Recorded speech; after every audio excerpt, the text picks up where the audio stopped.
السلام علیکم ورحمۃ اللہ وبرکاتہ۔ اللہم انا نسألک علما نافعا وعملا متقبلا وقلبا خاشعا۔ رب کریم ہمیں وہ علم عطا کیجیے جو واقعتاً ہمارے لیے مفید ہے، اور پھر اس علم کو لینے کے بعد ہمیں اس عمل کی توفیق دیجیے جو آپ کو پسند آنے والا ہے، اور پھر اتنا اچھا علم مل جانے کے بعد اور ایسا عمل کر لینے کے بعد ہمیں اترانے والا نہ بنائیے، ہمیں اپنے سے ڈرنے والا ہی رکھیے۔ آپ میں سے کتنے لوگوں کے ذہن میں کوئی سوال ہے؟ جب آپ تشریف لا رہے تھے تو ذہن میں کوئی سوال بھی آ رہا تھا؟ کتنے لوگ ایسے ہیں؟ الحمدللہ، ٹھیک۔ اللہ کرے کہ آج کی نشست سے ہم وہ خیر اور وہ علم لے کے اٹھیں جس کی ہمیں ضرورت ہے۔ میں چاہوں گا کہ آپ کے پاس اگر نوٹ ٹیکنگ کے لیے کچھ موجود ہے، کوئی نوٹ بک، پیپر، تو آپ نوٹس لیجئے گا آج کی نشست کے۔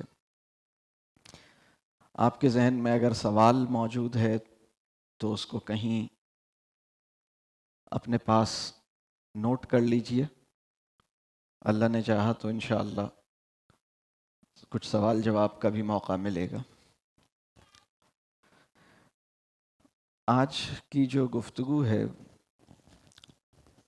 ہم ایک بہت اہم وقت سے یعنی تاریخ کے ایک بہت اہم موڑ پر کھڑے ہیں، اور اس طرح کی گفتگو کی ضرورت بہت زیادہ ہے۔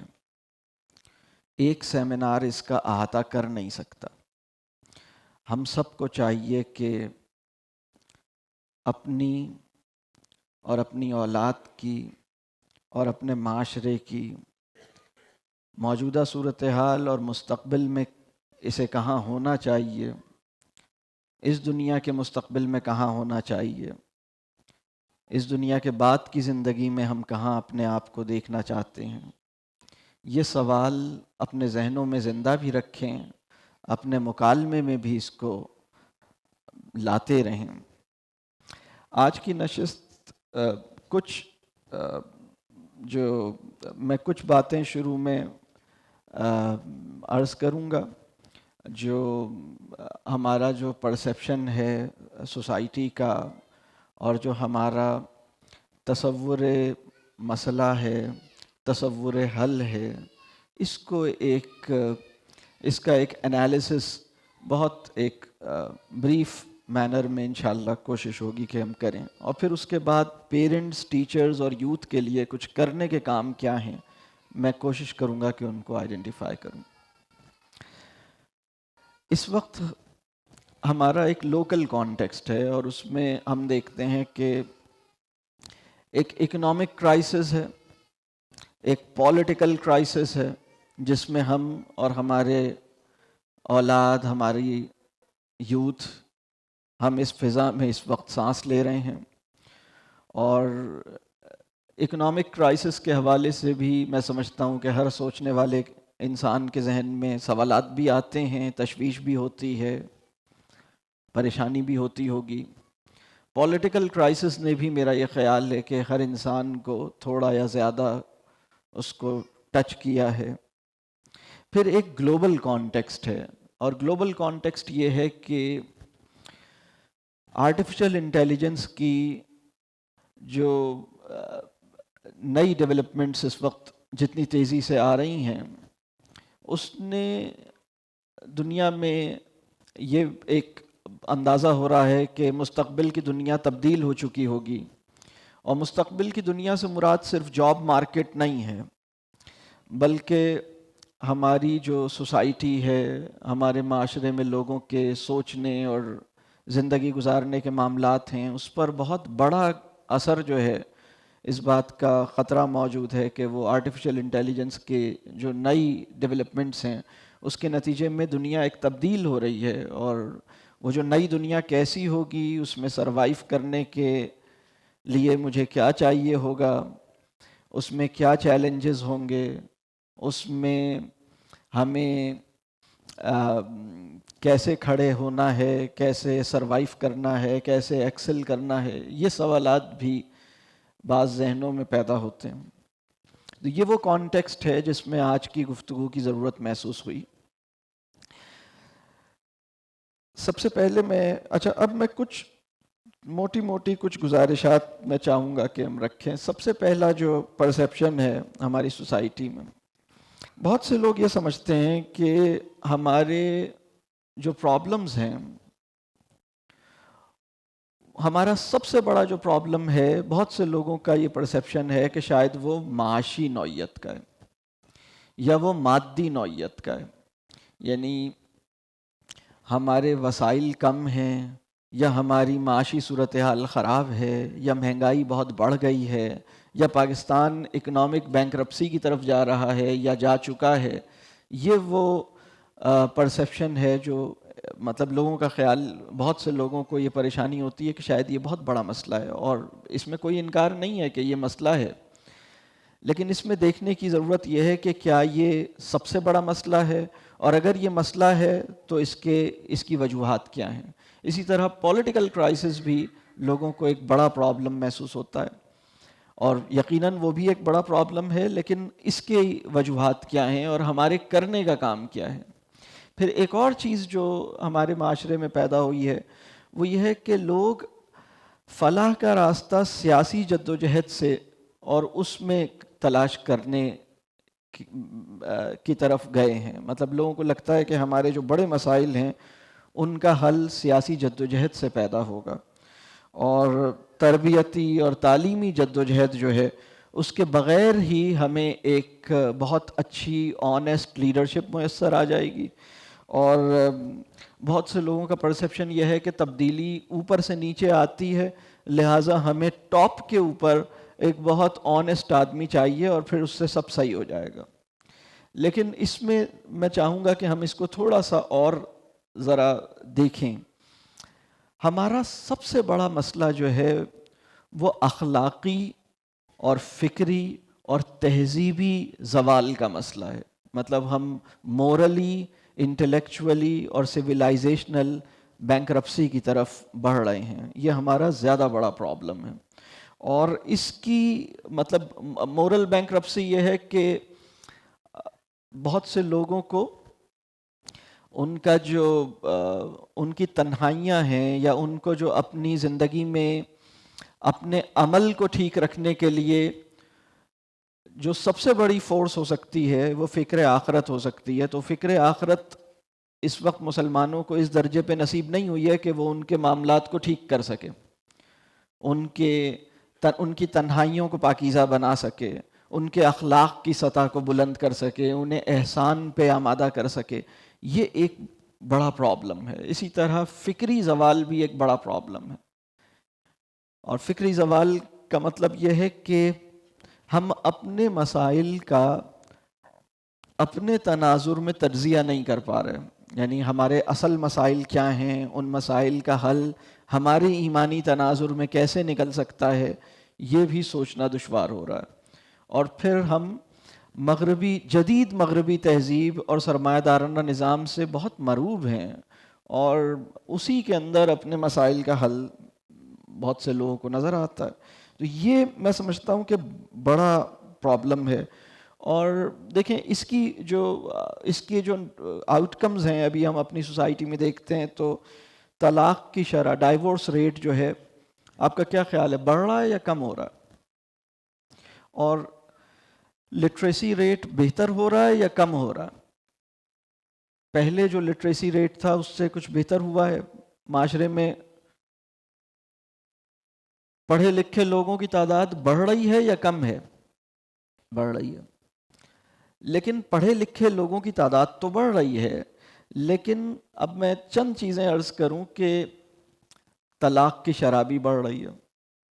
نفسیاتی امراض ہماری سوسائٹی میں بڑھ رہے ہیں یا کم ہو رہے ہیں؟ بڑھ رہے ہیں. اور فزیکل جسمانی بیماریاں بھی، نفسیاتی بیماریاں بھی اور جسمانی بیماریاں بھی بڑھ رہی ہیں، کم ہو رہی ہیں؟ ہسپتالوں میں رش بڑھ رہا ہے یا کم ہو رہا ہے؟ بڑھ رہا ہے۔ اس وقت تو یہ صورتحال ہے کہ بہت ساری اکثر کبھی بخار کی دوائی شارٹ ہو جاتی ہے، کبھی کوئی اینٹی بائیوٹک شارٹ ہو جاتی ہے، اتنی یعنی جتنا کسی فارما انڈسٹری کو توقع تھی کہ ہم بیمار ہوں گے اور ہمارے علاج کے لیے اتنی میڈیسن پروڈیوس کی جائے، اس سے کہیں زیادہ سوسائٹی بیمار ہے، اور اس وقت وہ دوائیاں شارٹ ہو جاتی ہیں، اتنی بیمار، یعنی جسمانی طور پر بھی نفسیاتی طور پر بھی قوم بیمار ہے، اخلاقی زوال بھی ہو رہا ہے، فکری طور پر بھی کمزور ہیں، تہذیبی طور پر بھی زوال پذیر ہیں، یہ بڑے مسائل ہیں۔ اسی طرح پاکستان میں ایک پرابلم، بہت بڑا پرابلم یہ ہے کہ انصاف نہیں ہے، اور اس کی تکلیف میرا خیال ہے ہر انسان جو سوچتا ہے اس کو تکلیف محسوس ہوتی ہے، اور بالکل ٹھیک ہے، انصاف نہیں، اللہ کرے کہ انصاف ہو۔ لیکن ایک چیز یہ ہے کہ مجھے انصاف نہیں مل رہا، یہ چھوٹا سوال ہے۔ بڑا سوال یہ ہے کہ مجھ سے انصاف نہیں ہو رہا، یہ بڑا سوال ہے۔ اگر ہم میں سے ہر انڈیویجول کی زندگی کو کھولا جائے اور یہ دیکھا جائے کہ کیا ہم نے کبھی کہیں کسی کے ساتھ ناانصافی یا زیادتی کی ہے، تو کیا ہم میں سے کوئی یہ دعویٰ کر سکتا ہے کہ ہم نے نہیں کی؟ کوئی یہ دعویٰ کر سکتا ہے؟ رسول اللہ صلی اللہ علیہ وسلم نے فرمایا تھا کہ مسلمان وہ ہے جس کی زبان سے دوسرے مسلمان کی عزت نفس محفوظ رہے۔ ہم میں سے کوئی یہ دعویٰ کر سکتا ہے کہ میری زبان سے دوسرے کی عزت نفس محفوظ ہوئی ہے؟ وہ زیادتی جس کو کسی مقدمے کی شکل میں عدالتوں میں درج کرایا جاتا ہے، وہ ایک دوسری سطح کی زیادتی ہوتی ہے۔ لیکن زیادتی کی ایک اور صورت وہ ہوتی ہے جس کا کہیں مقدمہ نہیں بنتا، جس کو ہم کہیں رپورٹ نہیں کرتے، جس کی FIR نہیں بنتی۔ کسی کی ٹون سے کوئی ہرٹ ہو گیا ہے، کسی کے لفظوں کے انتخاب سے کسی کا دل زخمی ہو گیا ہے، کسی کے رویے سے کسی کو تکلیف پہنچی ہے۔ اور اگر میں اور زوم ان کروں، وہ انسان جو لوگوں کو، یعنی اس وقت کی ہماری دنیا میں ایک بڑا ڈائلیما یہ ہے کہ بہت سے لوگ اس انسان کے ہاتھوں سب سے زیادہ ہرٹ ہوئے ہیں جس کو وہ سب سے زیادہ چاہتے ہیں۔ یہ محسوس ہوتا ہے، سب سے زیادہ جس سے محبت ہے، جس کو سب سے زیادہ چاہتے ہیں، اسی کے ہاتھوں سب سے زیادہ ان کا دل زخمی ہوا ہے۔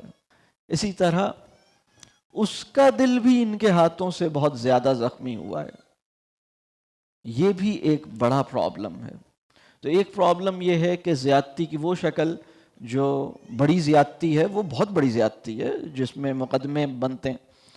ہماری سوسائٹی میں نا، میں اگر اس کانٹیکسٹ میں بھی پرابلم کا انالیسس کروں تو وہ ایک یہ ہے، ایک پرابلم یہ ہے کہ انصاف نہیں ہو رہا، ایک پرابلم یہ ہے کہ جو مقدمات روزانہ ہماری عدالتوں میں نمٹائے جاتے ہیں وہ بہت کم ہیں، اور ان میں انصاف بہت مشکل سے ہوتا ہے، اور بہت سے لوگوں کو یہ محسوس ہوتا ہے انصاف نہیں ہو رہا، اور یہ ٹھیک ہے، اللہ تعالیٰ آسان کرے، یہ بڑا مسئلہ ہے۔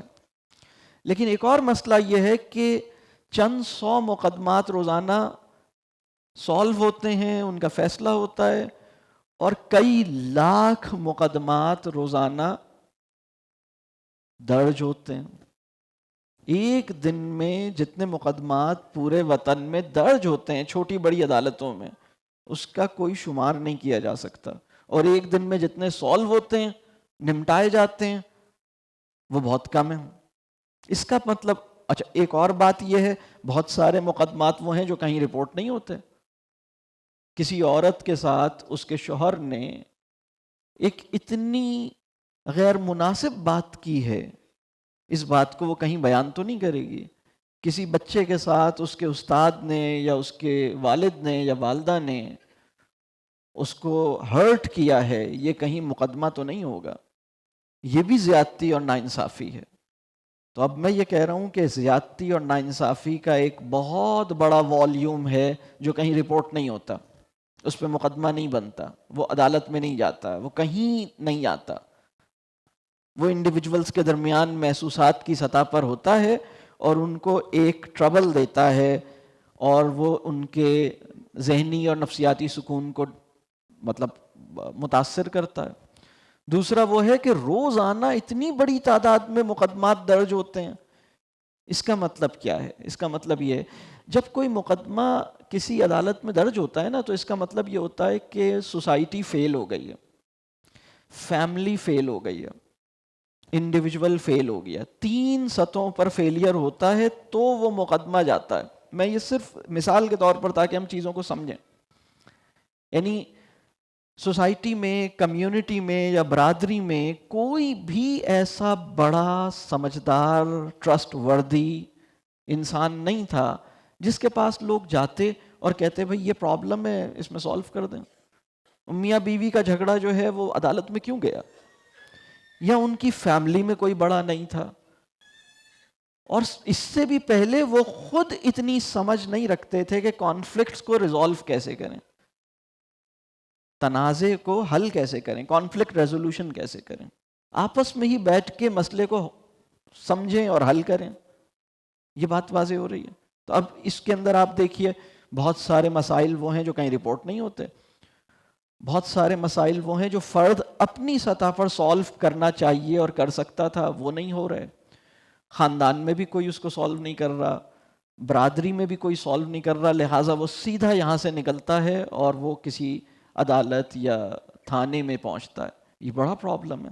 اور ظاہر سی بات ہے کہ اگر ہزاروں مقدمات فائل ہو رہے ہیں اور سینکڑوں یا درجنوں نمٹائے جا رہے ہیں، تو اس کا مطلب ہے پائل اپ کر رہا ہے، بہت بہت زیادہ پائل اپ کر جائے گا.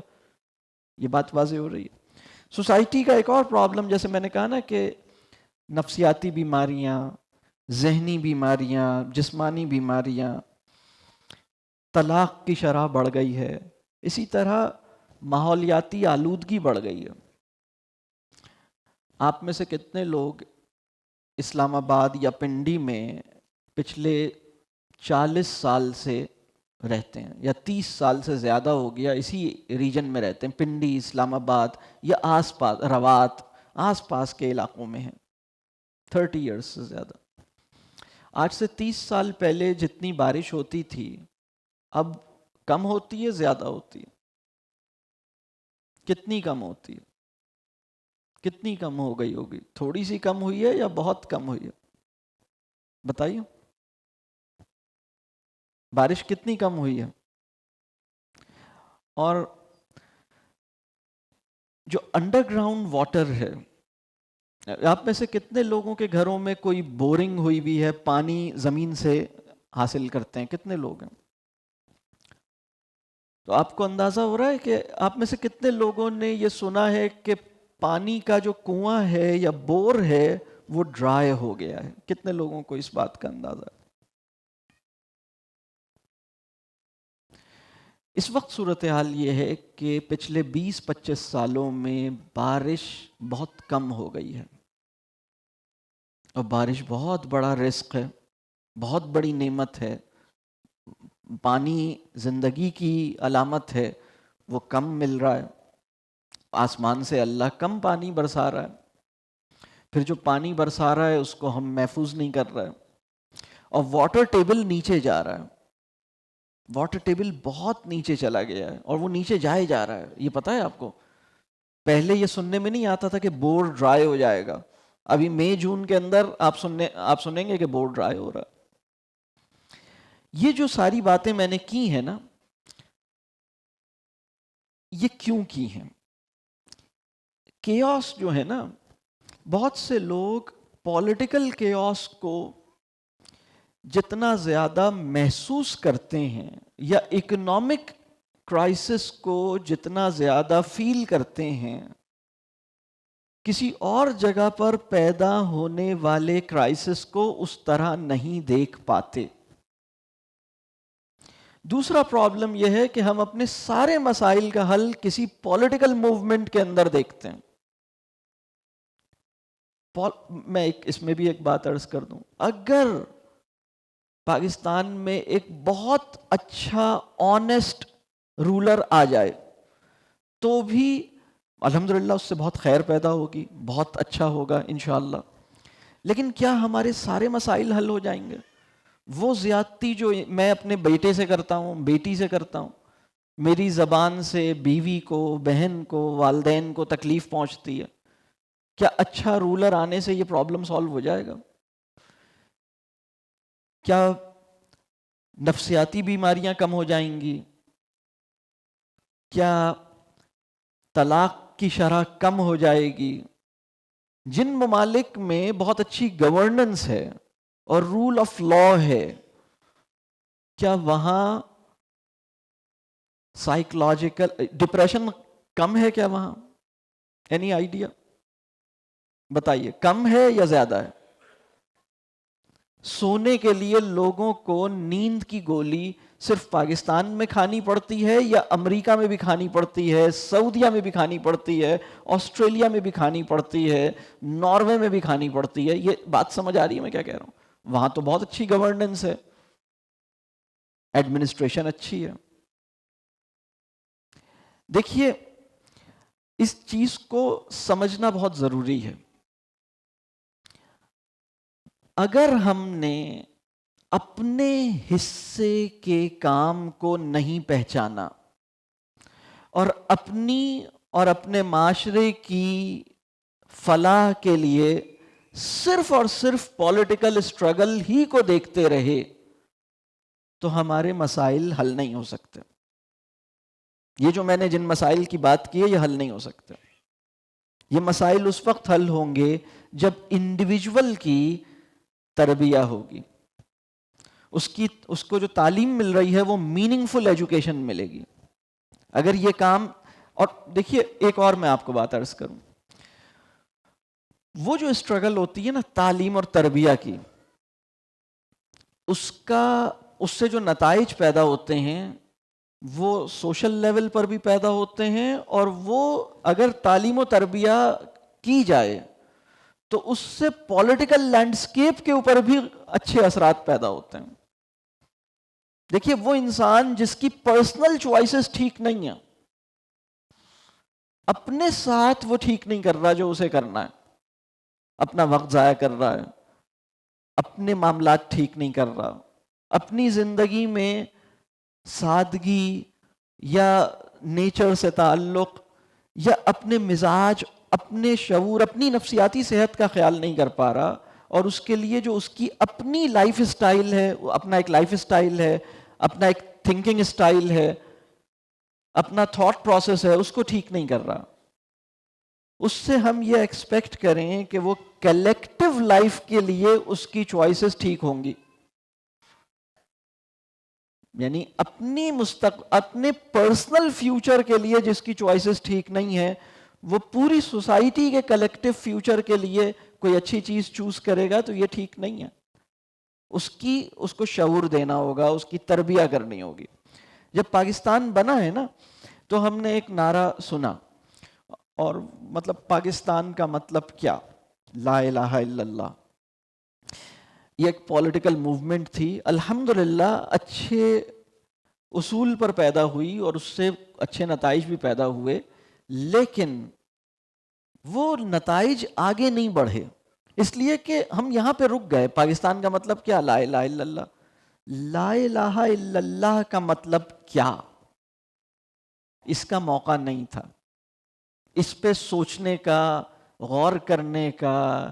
یعنی کلمے کا کیا مطلب ہے، مسلمان ہونے کا کیا مطلب ہے، اور لا الہ الا اللہ کا مطلب اگر مجھے سمجھ آئے تو کیا میں صرف اچھا نمازی بنوں گا یا اچھا شوہر بھی بنوں گا، اچھا پڑوسی بھی بنوں گا، اچھا جو بھی میرا اچھا تاجر بنوں گا. مجھے لا الہ الا اللہ کا مطلب سمجھ آ گیا. تو یہ تفصیل ہوا یہ کہ لا الہ الا اللہ کے نعرے نے پاکستان تو بنوا دیا، لیکن پاکستانی قوم یا مسلمانوں کی تعلیم و تربیہ کا جو انتظام اس کلمے سے تعلق کی برکت سے ہونا تھا وہ کام نہیں ہو سکا. یہ بات واضح ہو رہی ہے. لہٰذا ہمارے پاس جو اب دیکھیں اگین ہم اسی جگہ پہ کھڑے ہیں 75 سال کے بعد. میں یہ بات کہوں گا کہ لیکن نقطہ آغاز وہی ہے، اپنی اصلاح، اپنے اہل و عیال کی اصلاح.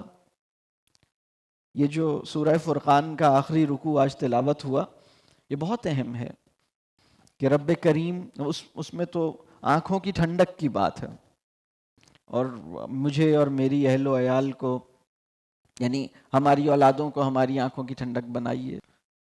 تو اللہ کرے کہ ہماری فیملی میں ہر انسان کی آنکھوں کی ٹھنڈک بن جائے، آپ سب کی آنکھوں کی ٹھنڈک بن جائیں. اگر والدین یعنی اگر ابا جان سب کی آنکھوں کے لیے مرچ بنے ہوئے ہیں اور ان کی خواہش ہے کہ اولاد میری آنکھوں کی ٹھنڈک بنے تو کام نہیں ہوگا. مطلب میں تو آپ کی مرچ بن گیا ہوں آنکھوں کی، آپ میری آنکھوں کی ٹھنڈک بنے، کام نہیں ہوگا. ہم سب کو ایک دوسرے کی آنکھوں کی ٹھنڈک بننا ہوگا.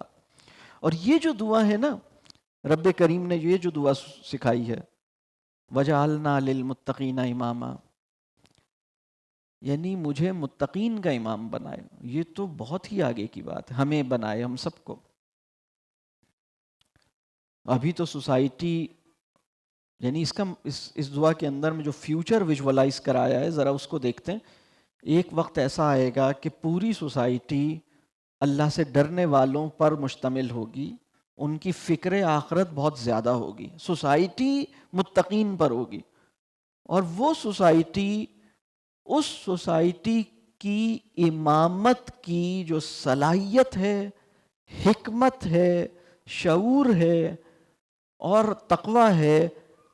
آپ یہ دعا کر رہے ہیں اور اللہ نے یہ دعا سکھائی ہے تو اس کا مطلب ہے کہ اللہ کی مشیت کو، اللہ کی رضا اس میں ہے کہ وہ یہ کام ہونے دے گا اگر ہم اپنے حصے کا کام کریں گے. اتنی بڑی چینج سوسائٹی میں آ جائے. ابھی تو اس وقت ہو یہ رہا ہے کہ اگر کوئی اچھا لیڈر آیا ہے تو وہ متقین کا امام نہیں بنا ہے، وہ 2 نمبر لوگوں مطلب بہت سارے. اب یہ پرابلم ہے نا سوسائٹی میں، تو ابھی اس وقت کرپشن بہت زیادہ ہے. یہ میری بات واضح ہو رہی ہے. تو ابھی اس وقت مجھے بتائیے کیا صالح داماد ڈھونڈنا آسان ہے اس وقت؟ اگر کسی کو اپنا مکان کرائے پہ دینا ہے، صالح کرایہ دار ڈھونڈنا آسان ہے؟ آسان ہے. آپ کو بزنس کرنا ہے اور آپ کسی کو پارٹنر بنانا چاہتے ہیں، صالح ایماندار بزنس پارٹنر ڈھونڈنا آسان ہے. آپ میں سے کتنے لوگ اسکول یا ایجوکیشن سے وابستہ ہیں، کالج، اسکول، مدرسہ؟ صالح ایماندار ٹیچر ملنا آسان ہے؟ بتائیں، آسان ہے؟ آپ جہاں سے دودھ خریدتے ہیں صالح دودھ دینے والا ڈھونڈنا مشکل ہے، صالح گوشت بیچنے والا ڈھونڈنا مشکل ہے، صالح شریک حیات ملنا مشکل ہے. تو اگر یہ سب مشکل ہے اور ہم ان سب کو بائی پاس کر کے صالح حاکم کا انتظار کر رہے ہیں اور ہم کہہ رہے ہیں جب وہ آئے گا تو سب ٹھیک ہو جائے گا، ایسا نہیں ہوگا. وہ تبدیلی جو اوپر سے نیچے آتی ہے وہ بھی بہت اہم ہے. ایک بات اور سمجھ لیں، کچھ تبدیلی وہ ہوتی ہے جو اوپر سے نیچے آتی ہے، بہت ساری تبدیلی وہ ہوتی ہے جو نیچے سے اوپر آتی ہے. اللہ تعالیٰ جب ہمارے لیے یہ والا رحم اور فضل فرمائے گا ہمیں اچھی لیڈرشپ بھی عطا کرے گا، اس میں پریشان ہونے کی بات نہیں ہے. بہت سے لوگوں کا یہ والی بات نا، مجھے انصاف ملے. ہماری فکر یہ ہونی چاہیے کہ مجھ سے انصاف ہو، میں کسی کے ساتھ نا انصافی نہ کروں، اپنے حصے کا کام کروں، میں وہ صالح انسان بنوں. اگر میں کسی کا بیٹا ہوں، بیٹی ہوں، بیوی، شوہر ہوں، باپ ہوں، استاد ہوں، تاجر ہوں، تو کم از کم میری ذات سے کسی کو زیادتی نہ ہو. اس کے اوپر بہت کام کرنا پڑے گا. اس وقت ہمارے معاشرے کا جو اخلاق ہے اس کا اصول میں آپ سے عرض کرتا ہوں. اخلاق اس وقت جو تھوڑے بہت اخلاق ہیں اس میں بہت سے لوگ جس اصول پہ کھڑے ہیں وہ یہ ہیں کہ جو ہم سے صحیح چل رہا ہے ہم بھی اس سے صحیح چل رہے ہیں، جو ہم سے صحیح نہیں چل رہا اس کے ساتھ ہم صحیح نہیں چل رہے. اب یہ ٹٹ فار ٹیٹ کے اصول پر ہے، یہ اصول ٹھیک نہیں ہے. دوسروں نے ہمارے ساتھ کیا کیا یہ ان کا مسئلہ ہے، ہم دوسروں کے ساتھ کیا کرتے ہیں یہ ہمارا مسئلہ ہے. ہمارے اپنے کچھ اخلاقی اصول ہونے چاہیے جو ہماری ایمانیات سے پیدا ہوں گے، اور اس کے ساتھ ہمیں اپنی زندگی اپنی دنیا کو برتنا چاہیے. تو اس پہ ہماری کمٹمنٹ اللہ کرے کہ اچھی ہو. اور معاشی پرابلمز تو ٹھیک ہے وہ بھی پیدا ہوئے ہیں، لیکن ہم اپنے حصے کا کام کرنا چھوڑ دیا، ہم نے دوسروں کی طرف دیکھنا شروع کر دیا اور بہت زیادہ امیدیں باندھ لیں، اور اب سوسائٹی میں ڈپریشن ہے، نا امیدی ہے.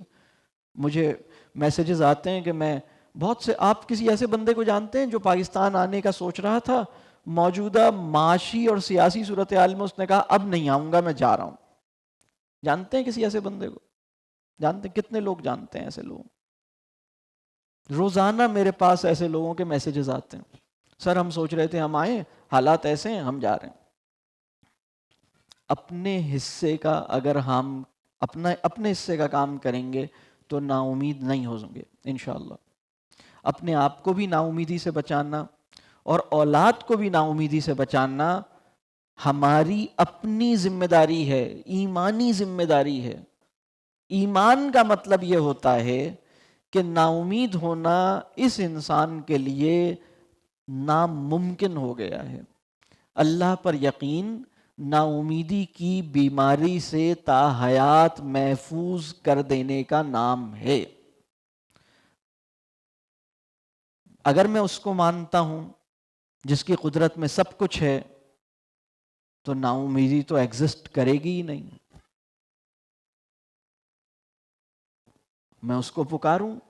رسول اللہ صلی اللہ علیہ وسلم کی ایک حدیث کا مفہوم ہے اور یہ حدیث قدسی ہے کہ جب میں اس کا مفہوم عرض کر دیتا ہوں کہ جب اللہ اپنے بندوں سے یعنی اللہ کے بندے جو ہیں وہ اس کی عبادت کرتے ہیں، اس کو مانتے ہیں، اس کے بتائے ہوئے طریقے پہ چلتے ہیں، اس کی ہدایت کو فالو کرتے ہیں، تو اللہ اپنی نعمتیں ان کے لیے اور بڑھاتا ہے اور ان کو صالح حکمران عطا کرتا ہے. لیکن جب وہ اللہ کے بتائے ہوئے اصولوں کو اپنی پرسنل لائف سے نکال دیتے ہیں، اس کی نافرمانی کرتے ہیں، گناہ کرتے ہیں، بغاوت کرتے ہیں، تو اللہ ان کی زندگی سے خیر اور برکت ہٹا دیتا ہے، ان کے اوپر ایسے لوگوں کو مسلط کر دیتا ہے جو ان کے لیے ایک عذاب کی صورت بن جاتے ہیں. یہ میری پوری بات سمجھ آ رہی ہے میں کیا کہہ رہا ہوں؟ اپنے حصے کا کام ہم پہچانتے نہیں ہیں اور ہم چاہتے ہیں کہ یہ کام ہو جائیں. یہ کام میں سمجھتا ہوں اپنے حصے کے کام کو سمجھنا ہوگا. تو میں تھوڑا سا اور آگے جاؤں گا اپنے حصے کے کام کیا ہیں. اس میں بہت اہم کام ہے تعلیم و تربیت. اس کو بھی ذرا سا دیکھ لیتے ہیں پرابلم اس میں کیا ہے. اس وقت بہت سارے والدین اپنے بچوں کو جس وجہ سے تعلیم دلوا رہے ہیں وہ وجہ ٹھیک نہیں ہے. میں بہت معذرت کے ساتھ یہ بات عرض کر رہا ہوں، وہ وجہ ٹھیک نہیں. بہت سے والدین کو یہ لگتا ہے اگر تم نے تعلیم حاصل نہیں کی تو تم بھوکے رہ جاؤ گے، تمہارا کیا بنے گا. یعنی فیوچر کے، یعنی بچے کے اکنامک فیوچر کو پروٹیکٹ کرنے کے لیے تعلیم دلوا رہے ہیں. یہ تعلیم دلوانے کی غلط وجہ ہے، صحیح وجہ نہیں ہے، بالکل غلط وجہ ہے. یا بہت سے لوگوں کا یہ خیال ہے اگر پڑھو گے نہیں تو کھاؤ گے کہاں سے. اس طرح کی چیزیں ذہن میں بیٹھی ہوئی ہیں، بچے کے ذہن میں بھی یہی باتیں ڈالی ہوئی ہیں. یہ چیز ٹھیک نہیں ہے. اس وقت دنیا نے یہ ثابت کر دیا ہے، پہلے بھی کیا تھا اب بھی کر رہی ہے، کہ ضروری نہیں ہے کہ آپ کے بچے نے بہت تعلیم حاصل کی ہو. وہ 14 سال کا بچہ، 15 سال کا، آپ دیکھ رہے ہیں اب ویڈیوز پاکستان میں بھی اور باہر بھی، جانتے ہیں نا کہ 14 سال 15 سال کا بچہ لاکھوں روپے کما رہا ہے گھر بیٹھے. واقف ہیں ایسے لوگوں سے؟ اب یہ واقعات سن رہے ہیں نا. تو تعلیم کا کمانے سے جو ڈائریکٹ ریلیشن شپ ہم نے ذہن میں بنایا ہوا تھا، تعلیم کا کمانے سے کچھ ریلیشن شپ ہے، لیکن ایسا نہیں ہے جیسے معاشرے نے اپنے ذہن میں بنایا ہوا ہے. کما تو ویسے بھی سکتے ہیں، تعلیم کسی اور مقصد کے لیے ہے. اسی طرح تربیت جو ہے وہ بھی آؤٹ سورس کی ہوئی ہے. اللہ نے یہ ذمہ داری والدین پہ ڈالی تھی.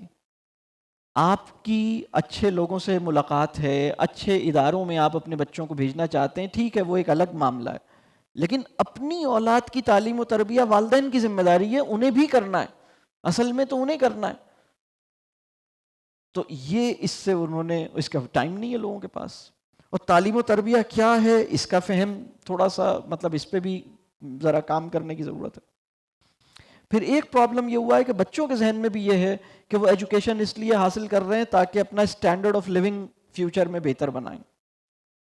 بچوں کے دماغ میں بھی یہ بیٹھا ہوا ہے.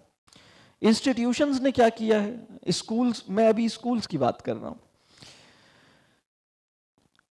ایگزامز ان کا آسمان بن گئے. کسی اسکول کے لیے سب سے زیادہ مطمئن اور خوش ہونے والی بات یہ ہوتی ہے کہ کسی بورڈ کے ایگزام میں ان کے بچے کی اچھے نمبر آ گئے، بس اس کے اوپر ختم ہے. اب اگر کیمبرج میں آ گئے ہیں، او لیولز میں آ گئے ہیں، فیڈرل بورڈ میں آ گئے ہیں، تو بس یہ بہت بڑی بات ہے، ہمارے بچے نے پوزیشن لے لی ہے. یعنی آپ سوچئے کہ کسی تعلیمی ادارے کو، ابھی ہمارے تعلیمی ادارے اس شعور پہ نہیں پہنچے کہ وہ اس بات کا اظہار کرنا، مطلب برا محسوس کریں، خود سوچیں کہ کتنی عجیب سی بات ہے کہ میں انسانوں کو اس طرح تول رہا ہوں امتحان سے، اور ان کی کیٹیگرائزیشن کر رہا ہوں، ان کے درمیان کلاسز کر رہا ہوں، اور میں یہ کہہ رہا ہوں میرے اسکول کے بچے، اتنے بچے اے گریڈ ہیں، اتنے بچے A1 گریڈ ہیں. انسانوں کے درمیان اس طرح کی کیٹیگرائزیشن غیر اخلاقی بات ہے، یہ اچھی بات نہیں ہے. اس کو میں اپنے تعارف میں پیش کر رہا ہوں، یہ کتنی عجیب سی بات ہے. ابھی ہم اتنے نیچے کھڑے ہیں کہ اپنے تعارف میں اس بات کو لکھ کے لگاتے ہیں. تو ایگزام کی اہمیت بہت بڑھ گئی ہے. تربیہ کے نام سے جو محنت ہو رہی ہے اس میں بھی ایک پرابلم یہ ہوا ہے کہ بہت کم لوگ ہیں جنہیں تربیہ کی کچھ فکر ہوئی ہے، اور جنہیں فکر ہوئی ہے انہوں نے ان کا جو تصور تربیہ ہے وہ کچھ اس طرح سے ہے کہ ہم ان بچوں سے کسی طرح سے انعام کے لالچ میں یا خوف کی وجہ سے ان سے کچھ کام کروا لیں، اچھے کام کروا لیں. اور اس میں جو بڑے نتائج، مطلب تربیہ کی جو ایفرٹس ہیں، ایک اس میں یہ ہوا ہے کہ بھائی حفظ کروانا ہمارے معاشرے میں تربیہ کا سبسٹیٹیوٹ ہے، بلکہ تربیہ یہی ہوتی ہے کہ حفظ کرواؤ، دعائیں یاد کر لے، حدیثیں یاد کر لے، بہت ساری معلومات رٹ لے، اور کلام الہی کو بھی رٹ لے، تو یہ ہو گئی تربیہ. ایک تربیہ کا ذہن میں جو بیٹھا ہوا ہے وہ یہ بیٹھا ہوا ہے. اسی طرح تربیہ جو ہے وہ ایک خاص قسم کا حلیہ، ایک خاص قسم کی وضاقتہ، ایک خاص قسم کا اسٹائل یا ایک خاص قسم کے رویے کو اختیار کرنے پہ، مطلب لوگوں نے کہا کہ یہ کچھ خاص قسم کے ایکشنز ہیں، یہ خاص قسم کا اسٹائل یا خاص قسم کا حلیہ، وضاقتہ، آؤٹ لک. تو بہت سے لوگوں کا تصور تربیہ یہ ہے کہ یہ تربیہ ہے. ہماری بیٹی نے اسکارف لینا شروع کر دیا ہے، تربیہ ہو گئی. ہمارے بیٹے کے اس نے یہ کام شروع کر دیا ہے، اس کے حلیے میں یہ چینج آ گیا ہے، لہذا تربیہ ہو گئی. وہ تربیہ کا تصور اتنا چھوٹا سا رہ گیا ہے. اسی طرح تربیہ کا تصور چند اسکلز ہیں، بہت سے لوگ سمجھ رہے ہیں کہ شاید یہ اسکلز سیکھنا تربیہ ہے. یعنی تجوید بہت بڑی، بہت اہم صلاحیت ہے، اور بڑی اہم بات ہے کہ کلام الہی کو درست تجوید کے ساتھ پڑھا جائے، درست اچھی قرأت کے ساتھ پڑھا جائے. لیکن تربیہ کچھ اور چیز ہے، اچھی قرأت کچھ اور چیز ہے، تجوید سے قرآن پڑھنا کچھ اور چیز ہے، تربیہ کچھ اور چیز ہے، حفظ قرآن کچھ اور چیز ہے، تربیہ کچھ اور چیز ہے۔ میرا تشخص مذہبی ہو جائے یہ کچھ اور بات ہے، میرے دل میں فکر آخرت اس درجے پہ پیدا ہو جائے کہ میں اپنے ملازم سے سلام میں پہل کروں، اس کے ساتھ احسان کا معاملہ کروں، میرا ملازم یہ مانے کہ میرے صاحب مجھ سے جو بھی معاملہ کر رہے ہیں وہ مطلب بڑھ کے کرتے ہیں، اس کے ساتھ سہولت کا معاملہ کروں۔ تو تربیہ تو کچھ اور چیز ہے۔ تو اب پرابلمز جو ہے نا وہ تعلیم و تربیہ، تعلیم کیوں حاصل کریں؟ اکنامک فیوچر کو پروٹیکٹ کرنا۔ انسٹیٹیوشنز تعلیم دے رہے ہیں تو وہ ایگزام کی دوڑ ہے، نمبروں کی ریس ہے، یہ پیچھے چل رہا ہے۔ اور جہاں تربیہ کچھ تھوڑی بہت ہو رہی ہے تو وہ یہ والا کام ہو رہا ہے۔ اور زیادہ تر جگہوں پہ تربیہ آؤٹ سورس ہے، آؤٹ سورس کر دیے، بلکہ لوگ ڈھونڈ رہے ہیں کوئی ایسا آدمی جسے اس کی فکر ہو جائے نا، وہ کہتا ہے کہ بھائی میرے بچے کا ایک فزکس کا ٹیچر ہے، ایک میتھس کا ٹیچر ہے، ایک بایولوجی کا ٹیچر ہے، مجھے ایک تربیہ کا آدمی بھی چاہیے جس کے پاس میں اسے بھیج دوں، اسے کہیں بھیج دوں، یہ کہیں جائے اور وہ اس کی تربیہ کر دے، اور آپ کیا کریں؟ میں اس کا دل دکھاتا رہوں اور اس کے لاڈ اٹھاتا رہوں۔ یہ کمبینیشن میرا ہے۔ بات واضح ہو رہی ہے؟ دل دکھانا، لاڈ اٹھانا، یہ میرا کام ہے۔ دوسروں کا کام کیا ہے؟ اس کو اخلاق سکھائیں۔ معاشرہ کیسے ٹھیک ہوگا؟ ایک ایسا سپر مین، صالح سپر مین اگر ہمارا حاکم ہو گیا تو معاشرہ ٹھیک ہو جائے گا۔ عجیب سی، یعنی ذرا بیٹھیں اور ہم یہ دیکھیں کہ یہ ایکویشن کیا ایسے سالو ہو سکتی ہے؟ ایسے سالو نہیں ہو سکتی۔ پاکستان میں کیا ہو رہا ہے اور پاکستان کیسا ہے، اس کے بارے میں جو آدمی بھی جو کچھ جانتا ہے اس کی سورس ایک ہی ہے۔ وہ کیا ہے؟ کیا ہے وہ؟ بتائیے۔ Media, talk shows, TV channels, news, یہی ہے نا۔ پاکستان سے باہر رہنے والے بھی بیچارے بہت کنفیوزڈ ہیں۔ پاکستان کیسا ہے اور پاکستان میں کیا ہو رہا ہے، اس کو سمجھنے جاننے کا اگر واحد سورس میڈیا بن جائے گا تو نا امیدی اور ڈپریشن اور نفسیاتی بیماریاں، میں آپ کو بتا رہا ہوں کہ یہ ہوگا۔ بلکہ اگر اس سب کے باوجود آپ نفسیاتی طور پہ ٹھیک ہیں اور نا امید نہیں ہیں تو بڑی بات ہے۔ بات کلیئر ہو رہی ہے؟ یعنی ایمان ہمیں بچائے گا۔ اگر ایمان مضبوط ہے تو نا امید نہیں ہوں گے انشاءاللہ۔ لیکن اب اس میں جو میں بات عرض کرنا چاہتا ہوں، دیکھیے یہ صحیح سورس نہیں ہے پاکستان کیسا ہے اور پاکستان میں کیا ہو رہا ہے۔ اس کا صحیح سورس، اس کو جاننے کا میڈیا نہیں ہے۔ اپنے آپ کو بھی اور لوگوں کو بھی یہ بات بتائیے کہ بھائی دیکھیں جو نیوز آئٹم ہوتا ہے نا وہ بائی ڈیزائن جو ہے نا شر کا علم ہوتا ہے۔ سوسائٹی کے اندر جو خراب عمل ہوا ہے وہ آج شام کا نیوز آئٹم ہے۔ جتنا زیادہ بدتمیزی اور خراب عمل ہوا ہے اتنا اس بار اگر یہ کہیں آج رات کے خبر نامے میں کیا رپورٹ ہوگا، سب سے بری چیز رپورٹ ہوگی۔ یہ بات واضح ہو رہی؟ آج اگر ایک بچے نے اپنی والدہ کی اتنی خدمت کی کہ ان کی والدہ نے اسے بہت دعائیں دیں، اس کی والدہ اس سے ناراض تھیں، اس نے اپنی والدہ کو منا لیا، یہ کبھی نیوز میں آئے گا؟ آئے گا؟ آج ایک استاد صاحب نے لوگوں کو یہ بتایا کہ اپنی زبان کتنی اہم ہوتی ہے، آج سے ہم اپنی زبان میں باتیں کریں گے یا انگریزی کی مروبیت سے باہر نکلنا ہے. آج ایک استاد صاحب نے بچوں کو نمبروں کی ریس اور انگریزی کی مروبیت سے الحمدللہ باہر نکال لیا. بہت بڑا واقعہ ہے. کہیں آئے گا؟ کسی خبروں میں آئے گا؟ آئے گا؟ آج کچھ لوگوں نے بہت اخلاص کے ساتھ قرآن پڑھا اور قرآن پڑھتے ہوئے ان کی آنکھوں سے آنسو نکل آئے. انہوں نے اللہ سے اپنے عمل کی سچی توبہ کی. یہ کیا کسی خبر نامے میں آئے گا؟ آج ایک والد نے یہ سوچا کہ میں اپنی بیوی کا میں نے دل دکھایا ہے، میں اس سے معافی مانگتا ہوں، میں اپنے بچوں کا اچھا والد بننے کی کوشش کروں گا. انہوں نے اپنے دل میں عزم کیا ہے. جو اچھی چیز ہے وہ آتی نہیں ہے اور وہ آئے گی بھی نہیں. پاکستان کے اندر میں یہ سمجھتا ہوں شر کی قوتیں بہت کم ہیں، خیر کی قوتیں بہت زیادہ ہیں.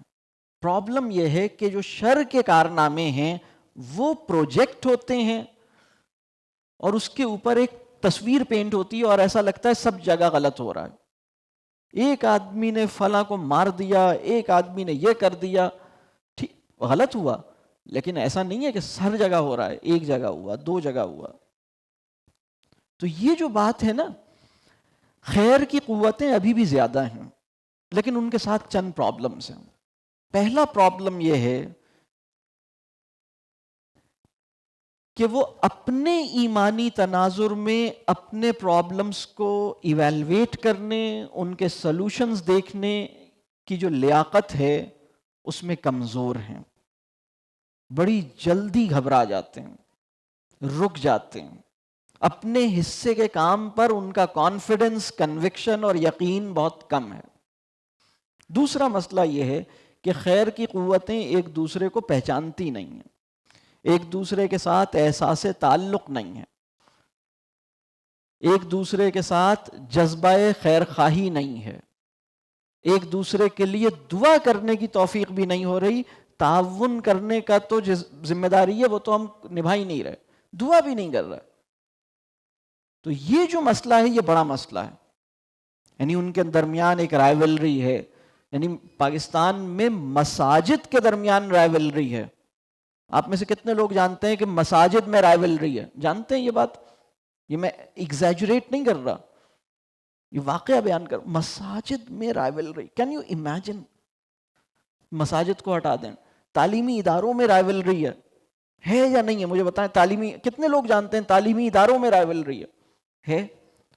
ایک دوسرے سے ایک صاحب نے کہا کہ میں اسلامی اسکول بنا رہا ہوں اور میں تربیہ میں نے کہا کیوں بنا رہے ہیں؟ انہوں نے کہا میں تربیہ کروں گا. میں نے کہا ٹھیک ہے. پھر انہوں نے کہا ہم ایسا کریکلم بنائیں گے، یہ کریں گے، وہ کریں گے. پوری بات میں نے ان کی سنی. ان کی نیت یقیناً بہت زبردست ہے. میں نے ایک سوال کیا، میں نے کہا اگر یہ بتاؤ تمہارے آس پاس جو دوسرے اسکول ہیں اگر وہ یہ چاہیں تمہارے پاس آئیں اور تم سے کہیں کہ آپ اتنا اچھا کام کر رہے ہیں، میں بھی یہی کام کرنا چاہتا ہوں، مجھے بھی یہ سکھائیں، مجھے بھی یہ بتائیں، مجھ سے شیئر کریں. پہلا سوال، آپ کو خوشی ہوگی یا نہیں ہوگی؟ آپ ان سے شیئر کریں گے یا نہیں شیئر کریں گے؟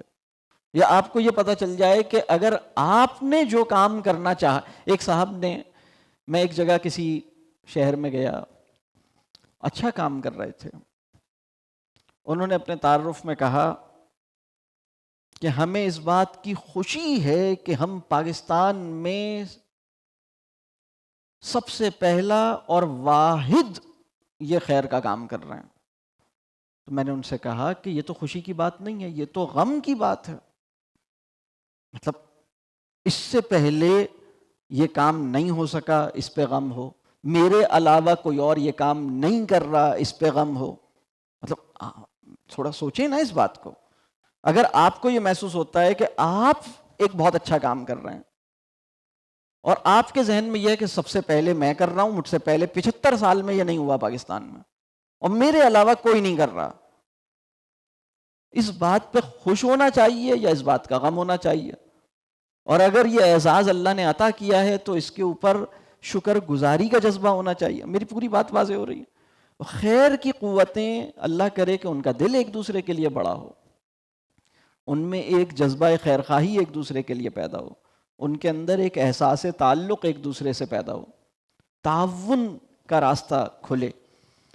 تو میں یہ بات کہہ رہا ہوں کہ ابھی بھی الحمدللہ مطلب بہت سارے خیر کے کام ہو رہے ہیں، اپنی اپنی جگہوں پہ ہو رہے ہیں اور بہت سارے ہو رہے ہیں، لیکن لوگ اس سے تھوڑے سے پریشان ہیں کیونکہ وہ میڈیا کو دیکھتے ہیں. ایک اور پرابلم جو میں سمجھتا ہوں، بہت سے لوگوں کے ذہن میں یہ ہے کہ معاشرتی اصلاح کے لیے جو سب سے بڑا کام ہو سکتا ہے وہ ہے آواز اٹھانا. آواز اٹھانے سے شعور پیدا نہیں ہوتا، نوائز پیدا ہوتا ہے. رسول اللہ صلی اللہ علیہ وسلم نے مسلمانوں کی اصل ذمہ داری احتجاج کرنا، آواز اٹھانا، پروپیگنڈا کرنا نہیں بنائی، شعور پیدا کرنا. ابھی اس وقت پرابلم کیا ہے؟ زکوٰۃ بھی اگر آپ نے جمع کرنی ہے نا، فرض کیجئے کوئی صاحب کہہ رہے ہیں میرا ایک پروجیکٹ ہے، مجھے زکوٰۃ جمع کرنی ہے. زکوٰۃ حاصل کرنے کے لیے یا زکوٰۃ جمع کرنے کے لیے جو سب سے بڑا کام کرنے کی ضرورت ہے ہم وہ نہیں کرتے، بلکہ ہم کیا کرتے ہیں؟ ہم ایڈورٹیزمنٹ کیمپین ڈیزائن کرتے ہیں. ایک بڑا سا بل بورڈ ہوگا جس پہ کوئی عورت یا کوئی بچہ بہت تکلیف دہ حالت میں سسک رہا ہوگا اور نیچے لکھا ہوگا زندگی بچائیے. یعنی وہ کام جو زور ایمانی سے کرنا تھا، احساس ذمہ داری سے کرنا تھا، اپنا فرض سمجھ کے کرنا تھا، وہ ہم ایسا لگ رہا ہے جیسے احسان کر رہے ہیں. اور سینٹیمنٹل، یعنی ہم معاشرے کو سینٹیمنٹل کر دیا. مطلب فرض کیجئے میں 1 منٹ کی ایک ویڈیو دکھاؤں جس میں پتہ لگے کہ یہ بہت خراب حالات ہیں اور ان کو پیسے دینا بہت ضروری ہے. آپ نے کہا چلو ٹھیک ہے، احسان کرتے ہیں، تمہاری مدد کرتے ہیں. میں نے ایک مجلس میں لوگوں سے یہ پوچھا، میں نے پوچھا کہ زکوٰۃ کیوں دیتے ہیں؟ لوگوں نے جواب دیا دوسروں کی مدد کرنے کے لیے. اور میں اس میں چاہتا ہوں اس کو ہم ٹھیک کریں. یعنی یہ ساری مثالیں میں کیوں دے رہا ہوں یہ ابھی آگے آپ کو سمجھ آئے گا انشاءاللہ. دیکھیں، زکوٰۃ ہم اس لیے نہیں دیتے کہ دوسروں کی مدد کی جائے، یہ نتائج زکوٰۃ ہیں کہ دوسروں کی مدد ہوتی ہے. پاورٹی ایلیویشن زکوٰۃ کے نتائج ہیں، زکوٰۃ کا مقصد کچھ اور ہے. ہم نتائج زکوٰۃ کو مقاصد زکوٰۃ نہیں بنا سکتے. یہ بات واضح ہو رہی ہے؟ ہم کیوں دیتے ہیں؟ اس لیے کہ اللہ کا حکم ہے، اس لیے کہ اللہ پاک ہے، پاکی کو پسند کرتا ہے. مال پاک کرنا مجھ پہ فرض کیا گیا ہے. اگر میں نے یہ 2.5% نہیں نکالا تو میرے مال میں یہ انگارے ہیں، میرے مال میں خیر و برکت ختم ہو جائے گی اور اللہ کے ہاں میری پکڑ ہوگی. میرے مال میں یہ 2.5% میرا نہیں ہے، تو اس کو نکالنا تو میری ذمہ داری ہے. ان کی مدد جو ہے وہ ایک الگ معاملہ ہے. یہ ہے وہ اسپرٹ. تو ہم نے شعور تو نہیں دیا، ایمان تو نہیں دیا، ہم نے ایک پبلسٹی کیمپین کی، زکوٰۃ پیدا ہو گئی، زکوٰۃ نکلوا لی. لیکن اگر ہم ایمان اور علم نافع دیں گے، تعلیم دیں گے، تربیہ کریں گے، تو ہمیں ایڈورٹیزمنٹس نہیں چلانے پڑیں گے. لوگ خود بخود وہ کام نکالیں گے، لوگ لے کے ڈھونڈیں گے. وہ اسپرٹ پیدا نہیں ہو رہی. ایک مجھے کسی مسجد نے ایک رمضانوں میں ایک فلائر شیئر ہوا کراچی کی کسی مسجد سے، وہ میرے پاس پہنچا. اس میں انہوں نے بہت سارے ایسے ہائی لائٹس دیے ہوئے تھے کہ آپ یہاں اگر نماز پڑھ لیں تو آپ کو بہت کمفرٹ ملے گی، بہت اچھا انوائرمنٹ ہے، ایسا ساؤنڈ سسٹم ہے، ایسا ڈیکورم ہے، ایسا ایمبینس ہے، فلی ایئر کنڈیشنڈ مسجد ہے، اتنی سیکیورٹی ہے، ایسا وضو خانہ ہے، ایسی کارپیٹس ہیں، ایسا لگ رہا تھا جیسے کسی سلون کا انویٹیشن ہے. 5 اسٹار ماسک. نماز پڑھوانے کی وجہ صحیح رہنے دو، نماز پڑھوانے کی وجہ غلط مت ہونے دو. بات واضح ہو رہی ہے؟ تو یہ لوگ نماز کی طرف کیوں نہیں آ رہے تھے؟ نماز کی طرف لانے والی جو سب سے بڑی چیز ہے وہ ایمان ہے، علم نافع ہے، یہ ہم نے نہیں دی.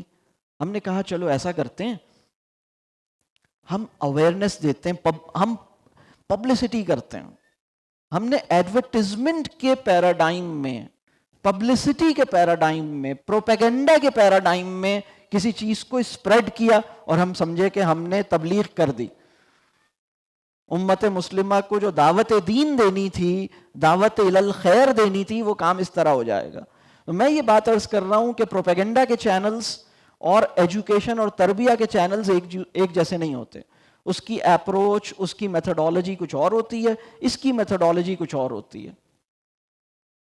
تو وائس ریز کرنا یا اس طرح کی بہت سی چیزیں اپنی جگہ کچھ بہتری کر سکتی ہیں، لیکن وہ بہت تھوڑی ہے. اصل کام ہے تعلیم و تربیہ. تعلیم و تربیہ کو ہمیں سمجھنا ہوگا وہ کیا ہے. تو یہ کچھ موٹی موٹی چیزیں ہیں جو اب اس میں کرنے کا کام کیا ہے. میں چاہوں گا کہ فیوچر کے حوالے سے ہمارے ذہن میں جب بھی کبھی فیوچر کا لفظ آئے تو ہم اپنا تصور مستقبل ادھورا نہیں رہنے دیں. ایک پرابلم یہ بھی ہوا ہے کہ ہماری سوسائٹی کا جو تصور مستقبل ہے وہ ادھورا ہے، وہ جزوی ہے. ٹھیک ہے؟ یعنی وہ ایک ایسے مستقبل کو امیجن کرتے ہیں جو بڑی جلدی ختم ہو جائے گا، اور اس مستقبل کو بھی وہ پوری طرح امیجن نہیں کرتے، اس کی صرف ایک ڈائمنشن کو امیجن کرتے ہیں. تو بہت سے لوگ ہماری سوسائٹی میں جب فیوچر کا لفظ استعمال ہوتا ہے تو بہت سے لوگوں کے ذہن میں اکنامک فیوچر آتا ہے. مستقبل، ہمارا مستقبل کیا ہے؟ اس کا مطلب ہے معاشی مستقبل. تو مستقبل کا لفظ جو ہے نا اتنا کنفائنڈ ہو گیا کہ وہ صرف معاشی مستقبل پہ کھڑا ہے. تو میں چاہوں گا کہ ہم اپنے تصور مستقبل کو کھولیں. مستقبل سے ہماری کیا مراد ہونی چاہیے؟ میں اس کو کم از کم 5 ڈائمنشنز ہیں جس میں ہمیں اپنے فیوچر کو، اگر ہم اپنے فیوچر کو پروٹیکٹ کرنا چاہتے ہیں تو ہمیں 5 لیولز پہ کام کرنا ہوگا. پہلا لیول جو ہے نا وہ ہمارا حال ہے. اور جب میں اپنے حال کی بات کر رہا ہوں تو میں ہولسٹک ہیلتھ کی بات کر رہا ہوں. ہولسٹک ہیلتھ، آپ جو کچھ کھا رہے ہیں، آپ جو کچھ پی رہے ہیں، آپ جیسی زندگی گزار رہے ہیں، اس کی بیسس پر آپ کی نفسیاتی اور جسمانی صحت کا اس سے بہت گہرا تعلق ہے. کیا آپ چاہیں گے کہ آپ 35 کی ایج میں 45 کے نظر آئیں؟ آپ کسی ایسے بندے کو جانتے ہیں اپنے آس پاس جس کی عمر کم ہے لیکن زیادہ بڑی عمر کا نظر آتا ہے یا نظر آتی ہے؟ جانتے ہیں ایسے بندے کو؟ دیکھنے میں آپ کہتے ہیں یہ اس کی عمر کم ہے لیکن یہ دیکھنے میں بڑا لگ رہا ہے. جانتے ہیں؟ اس کی وجہ یہ ہے کہ اس کی طرز زندگی کا مسئلہ ہے، یا اس نے اپنے اوپر کام نہیں کیا. تو ہمارا جو فیوچر ہے اس کے اندر ہماری نفسیاتی اور جسمانی صحت، اس کو سمجھنا ہوگا، اس کی تفصیل میں جانا ہوگا. میں ابھی اس کی تفصیل میں نہیں جا سکتا، لیکن بس اس میں موٹی سی بات یہ ہے کہ ہمارا، بہت سے لوگوں کا یہ خیال ہے کہ اگر انہیں بخار نہیں ہو رہا اور وہ دوائی نہیں کھا رہے تو اس کا مطلب ہے وہ صحت مند ہیں. صحت مند کا مطلب یہ نہیں ہے. صحت کا مطلب یہ ہے کہ جو آپ کی ذمہ داریاں ہیں، اپنی تمام ذمہ داریوں کو نبھانے کے لیے جذبہ اور توانائی اور یکسوئی مجھے میسر ہو. صحت کی ایک ڈیفینیشن یہ ہے. آپ کو عشاء کی نماز پڑھنی ہے، ٹانگوں میں دم نہیں ہے، نیند سے برا حال ہے، آپ کو کھڑے ہو کے کوئی کام کرنا ہے، چلا نہیں جاتا، جو کام بھی آپ نے کرنا ہے آپ کے پاس انرجی نہیں ہے، یا تو انرجی نہیں ہے یا ول نہیں ہے، کنوکشن نہیں ہے. بات واضح ہو رہی ہے؟ اس پہ کام کرنے کی ضرورت ہے. یہ ایک ایسپیکٹ ہے. فیوچر کا جو دوسرا لیول ہے جو بہت اہم ہے وہ ہے ہمارا فیملی فیوچر. مجھے بہت سے لوگ یہ کہتے ہیں کہ سر پاکستان میں کیا رکھا ہے، میں یہاں سے وہاں جا رہا ہوں، وہاں سے وہاں جا رہا ہوں. دیکھیں یہ تو انسان ہے نا. میں اگر ہم ہالینڈ سے کوئی گائے یہاں لے آئیں اور ساہیوال کے بیل سے اس کی شادی کر دیں تو اللہ نے چونکہ اس گائے کو ہالینڈ کے لیے بنایا تھا، اس کی اولادوں کے بھی ایسے نخرے ہوں گے کہ آپ پریشان رہیں گے. یہ جو میں نے بات کہی ہے نا، اس کو سوچئے گا جو میں نے بات کہی ہے. اس لیے کہ ہم نے وہاں سے اٹھایا یہاں لے آئے. اب ایک آدمی اب چونکہ اس کا فیوچر کا جو پرسیپشن ہے وہ اکنامک ہے، اسے لگتا ہے کہ میں یہاں سے کینیڈا چلا جاؤں، میں یہاں سے آسٹریلیا چلا جاؤں، جاپان چلا جاؤں، کہیں اور چلا جاؤں. میرا ایک فیوچر تو صرف اکنامک ہوتا ہے تو اکنامک فیوچر میرا ٹھیک ہو جائے گا. لیکن اسے اس بات کا اندازہ نہیں ہے، اس کو رب کریم نے جس کلائمیٹ کے لیے پیدا کیا ہے، جس ماحول میں پیدا کیا ہے، اس کا ایک سوشل فیبرک ہے، اس کا اپنا ایک خاندان ہے. جب وہ ادھر سے دوسری جگہ جاتا ہے تو اس کی ایک نفسیاتی قیمت ہوتی ہے. اگر اس کی وجہ ایمان اور آئیڈیالوجی سے نہیں پیدا ہو رہی، دیکھیں مائیگریشن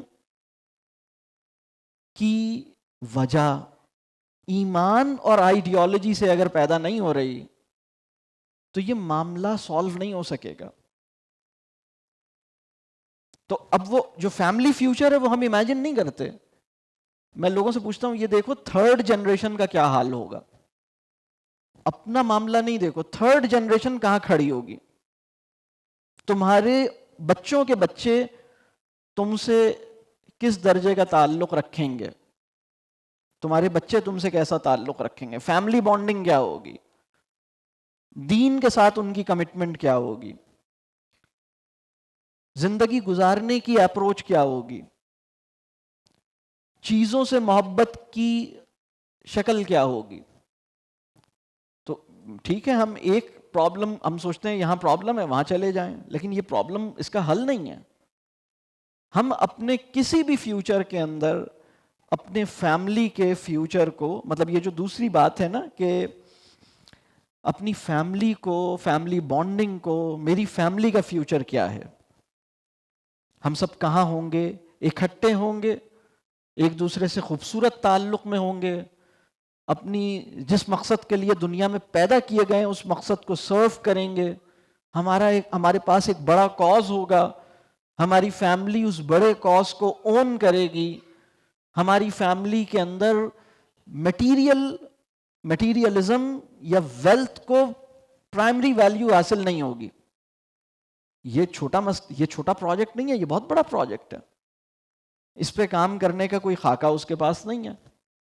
بلکہ اس سے بھی بڑی بات، مطلب وہ بہت سارے لوگ مطلب وہ کہتے ہیں کہ میرا شوہر جو ہے نا وہ باہر چلا جائے اور وہ مجھے کچھ کما کے دیتا رہے. دیکھیں یہ جو پیسہ ہے نا، پیسہ یہ انسان کی چھوٹی ضرورت ہے. کسی کو دیکھ کے دل خوش ہو جائے، کسی کے کندھے پہ سر رکھ سکوں، کسی سے گلے مل سکوں، کسی سے اپنی بات کہہ سکوں، کوئی میری بات سمجھ سکے، یہ انسان کی بڑی ضرورت ہے. لوگ اپنی اولادوں کو باہر بھیج رہے ہیں اور وہ یہ نہیں سوچ رہے کہ ان کے خاندان کا مستقبل کیا ہوگا، وہ اس بات کو نہیں سوچ رہے. فیملی کی کرائسس کی وجہ سے ایک اور چیز ہوئی ہے. کاؤنسلرز، اگر ہم نے فیملی کو نہیں سمجھا تو جتنے تھراپسٹس اور کاؤنسلرز پیدا ہو جائیں کم پڑیں گے. بلکہ جتنی دنیا میں لوگ ہیں نا، آدھی آبادی کاؤنسلرز اور تھراپسٹ کی چاہیے ہوگی. بلکہ ایک اور فیلڈ ہے تھراپسٹ کی تھراپی، کاؤنسلرز کی کاؤنسلنگ. یہ بھی ایک یونرا ہے. میں تو جانتا ہوں، مطلب بہت سے لوگ میرے پاس آتے ہیں، وہ کہتے ہیں سر میں خود پچھلے 8 سال سے تھراپی کر رہا ہوں یا میں کاؤنسلنگ کر رہا ہوں، مجھے آپ کے 2 گھنٹے یا 1 گھنٹہ آپ کو کیوں چاہیے؟ مطلب مسئلہ سمجھ آ رہا ہے؟ جب ایک عورت یا ایک مرد کسی کاؤنسلر کی تلاش کرتی ہے یا کسی تھراپسٹ کی تلاش کرتا ہے، اس کا مطلب یہ ہوتا ہے کہ فیملی فیل ہو رہی ہے. اللہ نے انسانوں کی کاؤنسلنگ کا جو نیچرل سسٹم بنایا تھا وہ 2 تھے. یا تو بہن بھائی، امی ابا، گھر والے تمہارا یہ کام کریں گے، یا پھر دوست کریں گے. ہمارے ایک دوست باہر سے آئے، ایک عرصہ انہوں نے امریکہ میں گزارا. انہوں نے مجھ سے کہا کہ سر پاکستان میں پرابلم یہ ہے کہ یہاں کاؤنسلرز نہیں ہیں، تھراپسٹ نہیں ہیں. میں نے ان سے کہا اس لیے کیونکہ ابھی تک دوست احباب بھی اور خاندان بھی زندہ تھے، بس ابھی ابھی ٹوٹنا شروع ہوئے ہیں. تھوڑا ہی عرصہ ہوا ہے، 10-15 سال سے ہی یہ خاندانی نظام، دوستیاں، تعلق، برادری، محلے داری 10-15-20 سال سے پہلے کچھ تھی، ابھی بالکل ٹوٹ رہی ہے. ظاہر سی بات ہے ابھی ابھی یہ ٹوٹا ہے تو اب فوری طور پر تو ابھی ہمارے پاس نہیں ہے. میں یہ نہیں کہہ رہا کہ اگر آپ کو کوئی پرابلم ہے تو آپ کاؤنسلر کے پاس نہیں جائیں، میں یہ نہیں کہہ رہا. لیکن میں یہ کہہ رہا ہوں کہ اگر آپ کا کوئی دوست ایسا ہوتا جو آپ سے بغیر کسی مقصد کے مل سکتا ہوتا، سننے کا مادہ ہوتا، اس کے پاس ایک حکمت ہوتی، یا گھر میں کوئی بندہ ایسا ہوتا جو آپ کو گلے لگاتا، آپ کو ٹائم دیتا، آپ کی بات سنتا، آپ کو سمجھتا، تو وہ جو کاؤنسلر کے پاس جا کے آپ کو ملنا تھا نا، جو وہ نیڈ ایسے پوری ہو جاتی. یہ بات کلیئر ہو رہی ہے؟ تو فیملی کا فیوچر بہت اہم ہے. ہمارا اس وقت جب ہم ایجوکیشن دے رہے ہیں نا، ہم فیملی کے فیوچر کو سوچ ہی نہیں رہے، بالکل نہیں سوچ رہے. میں ایک مثال اور دیتا ہوں تاکہ تھوڑا سا یہ مسئلہ اور حل ہو. میرے ایک اور دوست ہیں، مطلب ملنے والے ہیں، میرے دوست کا لفظ اب واقف کار کہہ لیں چلیں. دوست بھی بہت بڑا لفظ ہے، ہم بس ایسے ہی استعمال کرتے رہتے ہیں، اللہ ہمیں معاف کرے. اچھے آدمی ہیں بہت، اللہ نے بہت پیسہ دیا ہے. تو ہوا یہ کہ ان کے والد اور والدہ دونوں کی طبیعت خراب تھی، تو وہ دونوں ہسپتال میں اتفاق سے ایسا ہوا کہ دونوں ایک دن کے فرق سے پہلے والد صاحب کی طبیعت خراب ہوئی، ہاسپٹلائز ہوئے، پھر والدہ کی طبیعت خراب ہوئی، وہ بھی ہاسپٹلائز ہوئی. تو اب ان کے گھر میں 6 لوگ رہتے ہیں. ایک بیٹی ہے، کالج میں پڑھتی ہے. ایک بیٹا ہے، وہ اپنا او لیولز کر رہا ہے. بہت پیسے والی فیملی ہے، بزنس ہے، بہت مال ہے. ایک دادی ہیں، ایک دادا ہیں، یہ دونوں ہسپتال میں. 15 دن سے وہ ہسپتال میں، 15 دن ہو گئے انہیں ہسپتال میں. اور ہسپتال میں انہوں نے یہ کیا کہ دونوں کا کمرہ برابر برابر لے لیا. پرائیویٹ وارڈ میں انہوں نے کہا بھائی دونوں کا، تو ایک کمرے میں ابا ہیں، ایک کمرے میں اماں ہیں، دونوں برابر میں ہیں. ٹھیک ہے. 15 دن میں ایک دفعہ بھی اولاد دیں، یہ جو بیٹا بیٹی ہیں نا، یعنی دادی دادا کے پوتا پوتی، انہوں نے وہاں جا کے اپنے دادی دادا سے ملنے کی ضرورت محسوس نہیں کی، وہ ان سے ملنے نہیں گئے. تو اب ان بچوں کی اماں نے مجھ سے کہا کہ سر میں کیا کروں، یہ اپنے دادی دادا سے ملنا ہی نہیں چاہ رہے، وہ جاتے ہی نہیں. اور اب پرابلم یہ ہو رہا ہے، لوگ پوچھ رہے ہیں. جب انہوں نے مجھ سے یہ کہا نا، تو میں نے بھی ذرا اس معاملے کو اور سمجھنے کے لیے میں نے سوال کیا. میں نے کہا اچھا تو کیا ہوا، آپ کیوں چاہ رہی ہیں کہ جائیں؟ دادی دادا کے پاس ان کو دیکھنے کیوں جائیں؟ تو انہوں نے اب اصل وجہ بتائی. انہوں نے کہا دیکھیں روزانہ بہت سارے لوگ ملنے آتے ہیں شام کے ٹائم، مطلب لوگ ملنے آتے رہتے ہیں، ملاقات کا وقت ہے، اور اب لوگوں کو بھی پتہ لگ گیا ہے کہ ہمارے بچے ان سے ملنے نہیں گئے. اب سب پوچھتے ہیں، روزانہ ہی پوچھتے ہیں. تو میں چاہ رہی ہوں کہ چلے جائیں، لیکن وہ ملنے نہیں جا رہے اس لیے کہ بیٹی کو اپنے کالج کی مصروفیت ہے، بیٹے کی اپنی لائف ہے، مصروف ہیں. تو انہوں نے کہا میں کیا کروں؟ تو میں نے ان سے یہ پوچھا کہ آپ کے بچے اپنے دادی دادا کی زبان جانتے ہیں؟ ان سے میں نے پوچھا کہ دادی دادا کون سی زبان میں بات کرتے ہیں اور بچے کون سی زبان بولتے ہیں؟ تو انہوں نے کہا بچے تو ہمارے گھر میں انگریزی بولتے ہیں اور دادی دادا وہ تو کوئی اور زبان بولتے ہیں. تو جب پہلی دفعہ آپ نے اپنے بچوں سے گھر میں اس زبان کو چلنے دیا تھا جو آپ کے اوپر والوں کی زبان نہیں ہے، تو اس وقت نہیں سوچا تھا کہ دادی دادا تنہا ہو جائیں گے؟ میری بات سمجھ آئی میں نے کیا کہا؟ بلکہ میں ایک اور، چونکہ فیملی ذہن میں نہیں ہے نا کہ فیملی بھی کوئی چیز ہے. بیٹا میرے اماں ابا کی زبان تجھے نہ آتی ہو، انگریزی ضرور آتی ہو، تو اب اس کے نتیجے میں پیچھے ایک پورا تہذیبی ورثہ ہے جو آگے منتقل نہیں ہوگا، وہ ان کے ساتھ بیٹھ نہیں سکے گا. میں اکثر ایک بات کہتا ہوں کہ وہ بچہ جو اپنے دادی دادا اور نانی نانا کی زبان نہیں جانتا، یا اگر جانتا ہے تو بولنا نہیں چاہتا، کیا اس کو تعلیم یافتہ کہنا چاہیے؟ اگر آپ فیملی کو فیوچر کے اندر امیجن کریں گے تو آپ پھر یہ غلطی نہیں کریں گے. بات واضح ہو رہی ہے؟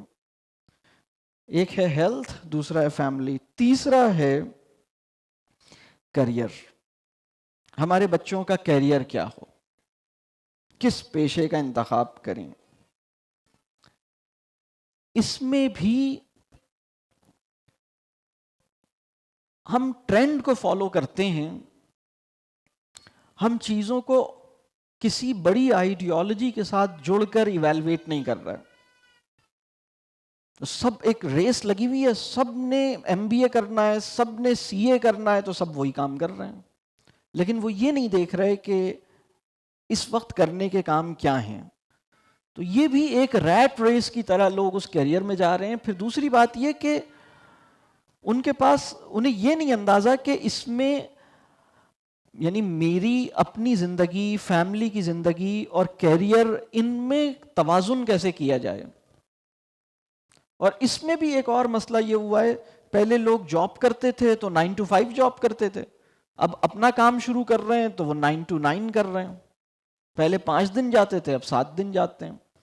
یہ ایک پرابلم پیدا ہوا ہے. تو کیریئر کا انتخاب کیسے ہو، وہ کون سا کیریئر ہو جو واقعی میرے مزاج کے ساتھ،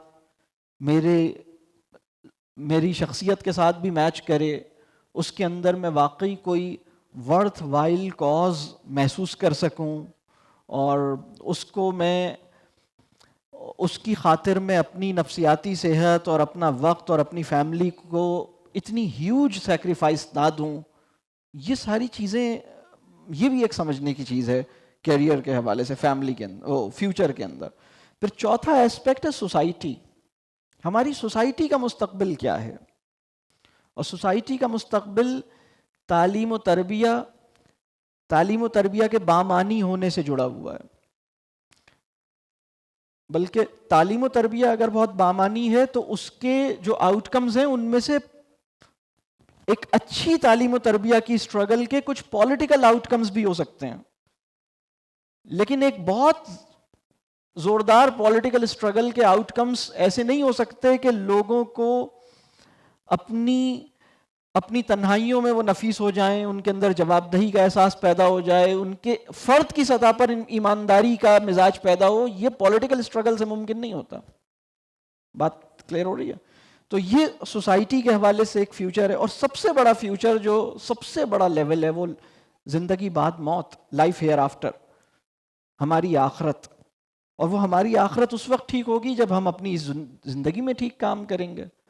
تو اس کے لیے بھی ضروری ہے کہ ہم اپنی موت کو یاد کریں، اور ہم اپنے کسی بھی عمل میں یہ سوچیں کہ مطلب یہ عمل جو میں ابھی کر رہا ہوں یہ میرے آخرت میں میرے لیے فائدے کا باعث ہے یا نقصان کا باعث ہے، میری پکڑ ہوگی یا میرے لیے آسانی ہوگی، مجھے اس کا ریوارڈ ملے گا یا اس پہ پنشمنٹ ہوگی. تو وہ آخرت ہمارا ریفرنس پوائنٹ نہیں رہا، تو بلکہ ہمارے شعور کا جو سب سے بڑا ریفرنس پوائنٹ بن گیا ہے وہ اکنامک بینیفٹ ہے، اکنامک انٹرسٹس ہیں. لیکن ہمارے شعور کا جو ریفرنس پوائنٹ بننا چاہیے وہ آخرت بننا چاہیے.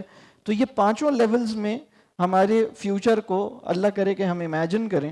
اب اس میں جو کرنے کے کام ہے، ہم ایک فریم ورک دیتے ہیں، شاید آپ نے سنا ہو 5 ڈائمینشنز آف ریلیشن شپ. آپ میں سے کتنے لوگوں نے اس کے بارے میں سنا ہے 5 ڈائمینشنز آف ریلیشن شپ؟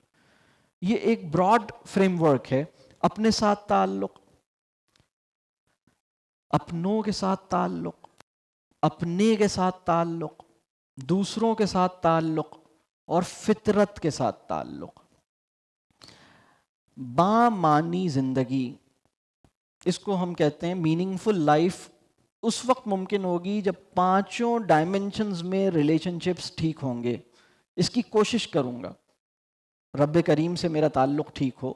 رب کریم سے میرا تعلق صرف مجھے اس وقت، رب کریم سے تعلق کی شکل اس وقت یہ ہے کہ مسلمان نماز پڑھنے پہ تو راضی ہوا ہے، پورا تولنے پہ راضی نہیں ہوا. یہ مسئلہ دکھائی دیتا ہے آپ کو؟ یعنی مذہبی تشخص اس کو حاصل ہوا ہے، لیکن اس کے مزاج سے دوسرے لوگ مطلب پریشان ہوتے ہیں یا نہیں ہوتے؟ تو اپنے تزکیے کی اسے توفیق نہیں ہو رہی. تو میں یہ کہہ رہا ہوں کہ ایک کام تو یہ براڈ فریم ورک، تو یہ 5 ڈائمینشنز ہیں. اب تھوڑا سا اسپیسیفک یہ ہے کہ ہم اپنے اسٹینڈرڈ آف لیونگ کو کم کرنے کی کوشش کریں. اس میں ایک پریکٹیکل ایکٹیویٹی اگر میں بچوں سے بھی کہوں، ہر ایک سے یہ کہوں کہ آپ یہ دیکھیے کہ آپ کے جو ایکسپنسز ہیں اس میں کتنی چیزیں ایسی ہیں جو میننگ فل نہیں ہیں، کتنی شاپنگ ایسی ہے جس کو نہیں ہونا چاہیے تھا، کتنی چیزیں گھر میں ایسی جمع کی ہوئی ہیں جس کو خریدنے کی ضرورت ہی نہیں تھی. بلکہ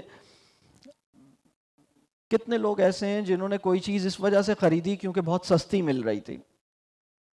ہے یہ پرابلم، سستی مل رہی تھی اس لیے خرید لی، ضرورت نہیں تھی. یا اس لیے خریدی کیونکہ اچھی لگ رہی تھی، ضرورت نہیں تھی. ایک ہمارے یہاں ایک چیز کہی جاتی ہے، بجلی مہنگی ہو گئی ہے. یہ عموماً لوگ اس طرح چیزوں کو دیکھتے ہیں، ٹھیک ہے مہنگی ہوئی ہے، لیکن اس سے زیادہ بڑا پرابلم، اصل پرابلم یہ نہیں ہے کہ بجلی مہنگی ہوئی ہے. اصل پرابلم یہ ہے کہ 6 لوگوں کی فیملی 20 سال پہلے جتنے بجلی کے یونٹس کنزیوم کرتی تھی، اس وقت آپ کا کیا خیال ہے اتنے یونٹس کنزیوم کرتی ہے یا زیادہ کنزیوم کرتی ہے؟ سوال سمجھ آ رہا ہے؟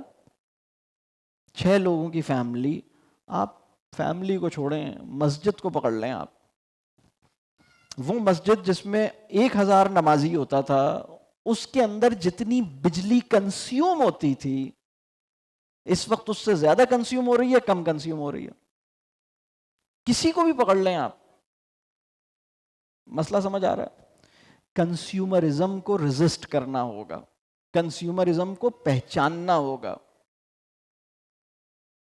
آپ کے خیال میں یہاں بچے بھی بیٹھے ہیں کچھ، کتنے پیئر آف شوز چاہیے اچھی زندگی گزارنے کے لیے؟ Any idea? کتنے جوتے ہونے چاہیے؟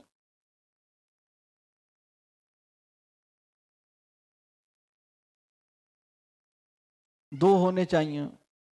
تو یہ بات لوگ جانتے ہیں، کچھ لوگ جانتے ہیں کہ 2 ہونے چاہیے، کچھ لوگ کہیں گے 12 ہونے چاہیے، 10 ہونے چاہیے. ایسا ہی ہے نا؟ اچھا، اب دوسرا سوال ہے کتنے ہیں؟ کتنے ہیں؟ اگر 2 پیئر آف شوز ہونے چاہیے اور آپ کے پاس 6 ہیں، تو سورہ تکاثر کی ایک آیت ہے، آخری آیت، ثم لتسألن یومئذ عن النعیم، اس دن مجھ سے اور آپ سے یہ سوال کیا جائے گا، ان نعمتوں کے بارے میں سوال کیا جائے گا، جو کچھ ہم نے یعنی چیزوں کو جمع کر رکھا ہے، جو کچھ بھی ہمارے پاس ہے یا جو کچھ بھی ہم نے حاصل کیا ہے اور جو کچھ بھی اس کے ساتھ کیا ہے، اس کے بارے میں سوال ہوگا۔ پوائنٹ یہ نہیں ہے کہ آپ افورڈ کر سکتے ہیں، پرابلم یہ ہے کہ لوگ یہ کہہ رہے ہیں کہ چونکہ میں افورڈ کر سکتا ہوں لہٰذا میں خرید لیتا ہوں۔ تو عجیب سی بات ہے بھائی، تو کنزیومرزم بہت زیادہ ہے، ہر چیز میں زیادہ ہے، ہر چیز میں زیادہ ہے۔ اسٹینڈرڈ آف لیونگ ایک بہت اہم سبجیکٹ ہے، یعنی اس کو آپ اپنا موضوع بنائیں، سبجیکٹ تو نہیں ہے لیکن آپ اس کو اپنا موضوع بنائیں اور اس میں دیکھیں کہ اسٹینڈرڈ آف لیونگ کو اصولی طور پر کیسا ہونا چاہیے۔ کتنے آرام دہ صوفے کا ہونا مجھے گوارا نہیں ہونا چاہیے، کتنی شاپنگ میرے لیے ٹھیک نہیں ہے۔ اس سے آپ کی بڑی انرجی اور بڑا ٹائم بچے گا، مال بچے گا۔ اب یہ مال کسی بڑے کاز کے لیے خرچ ہو سکتا ہے۔ تو ابھی تو اسٹینڈرڈ آف لیونگ نے لوگوں کو کنزیوم کر دیا ہے۔ ایک صاحب میرے پاس آئے، انہوں نے کہا کہ بھیا وہ امر بالمعروف اور نہی عن المنکر پہ ڈسکشن ہو رہا تھا، میں نے ان سے کہا کہ اس وقت مسلمانوں کا لائف اسٹائل ان اکانومیز کو سپورٹ کر رہا ہے جو مسلم پاپولیشن پر بامبنگ کرتے ہیں، ان اسٹیٹس کی اکانومیز کو سپورٹ کر رہا ہے ہمارا لائف اسٹائل۔ یہ بات سمجھ آ رہی؟ انڈائریکٹ اسپانسرشپ، پوری بات واضح ہوئی میں نے کیا کہا؟ ہم جو کچھ خرید رہے ہیں اس سے کس کی اکانومی کو فائدہ ہو رہا ہے؟ تو ہمیں اپنی پرسنل چوائسز کو ٹھیک کرنے کی ضرورت ہے۔ اب اس وقت تو صورتحال یہ ہے کہ اگر کوئی رولر ایسا آ جائے جو لگژریز کو بین کر دے تو لوگ کیا کریں گے؟ احتجاج ایسی کریں گے۔ وہ یہ نہیں سوچیں گے کہ اچھا ہوا لگژریز بینڈ ہو گئیں، ہمیں ضرورت نہیں تھی اس کی، ایک حد تک ہم جائیں، اس سے اوپر نہ جائیں۔ ہمارے پاس ایک مناسب گاڑی ہونی چاہیے، اگر آپ کو ایک اچھی ٹریولنگ کرنی ہے ٹھیک ہے، آپ کے پاس ایک اچھا جوتا ہونا چاہیے، لیکن کتنے ہونے چاہیے؟ اور اس اچھے جوتے کی قیمت کتنے سے زیادہ ہو تو آپ نہیں خریدیں گے باوجود اس کے کہ آپ افورڈ کر سکتے ہیں؟ کیا خیال ہے؟ یعنی کتنا مہنگا کرتا جو ہے وہ میں نہیں خریدوں گا چاہے کچھ بھی ہو جائے۔ پوائنٹ یہ نہیں ہے کہ میرے پاس پیسہ بہت ہے، پوائنٹ یہ ہے کہ میں اسے ٹھیک نہیں سمجھتا۔ یہ بات ہماری تعلیم اور تربیہ کے ذریعے آگے نہیں منتقل ہو رہی۔ اسی طرح جو ایک اور چیز ہے، یعنی پہلا جو میں نے مشورہ دیا ہے کہ معیار زندگی، اسٹینڈرڈ آف لیونگ کو کریٹیکلی ایویلویٹ کیا جائے، اس کو اوپر نہ بڑھنے دیا جائے، اس کو سمپل رکھا جائے۔ میں ایک اور مثال دیتا ہوں۔ جب آپ کو بہت گرمی لگ رہی ہوتی ہے نا اپنے گھر میں، تو آپ آگے بڑھ کے کیا چیز کھولتے ہیں؟ کیا کھولتے ہیں؟ کیا کھلتا ہے؟ اے سی کھلتا ہے۔ 20 سال پہلے کیا کھلتا تھا؟ کیا کھلتا تھا؟ پنکھا کھلتا تھا۔ اس سے 20 سال پہلے کیا کھلتا تھا؟ کھڑکی اور دروازہ۔ ہم دروازہ اور کھڑکی کیوں بند رکھتے ہیں؟ اس لیے کہ ہم اپنے گھر میں باقی لوگوں کی شکل دیکھنا نہیں چاہتے۔ دس از مائی لائف۔ پتہ ہے جب پرسنل اسپیس کی ویلیو اور پرسنل اسپیس کی فکر کلیکٹیو اسپیس سے زیادہ ہو جائے تو فیملی کا زوال واقع ہوتا ہے۔ کلیکٹیو اسپیس کیا ہے؟ زیادہ تر لوگ زیادہ تر وقت اس جگہ پہ بیٹھتے ہیں جو کلیکٹیو اسپیس ہے، لاؤنج ہے، کامن ایریا ہے۔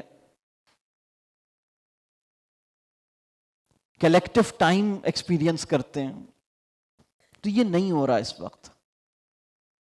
تو جب ہمیں جس وقت گرمی لگتی ہے نا، چلیں اس ارینجمنٹ کی بات الگ ہے، یہ لارج گروپ آڈینس ہے، یہ کبھی کبھی ہوتا ہے.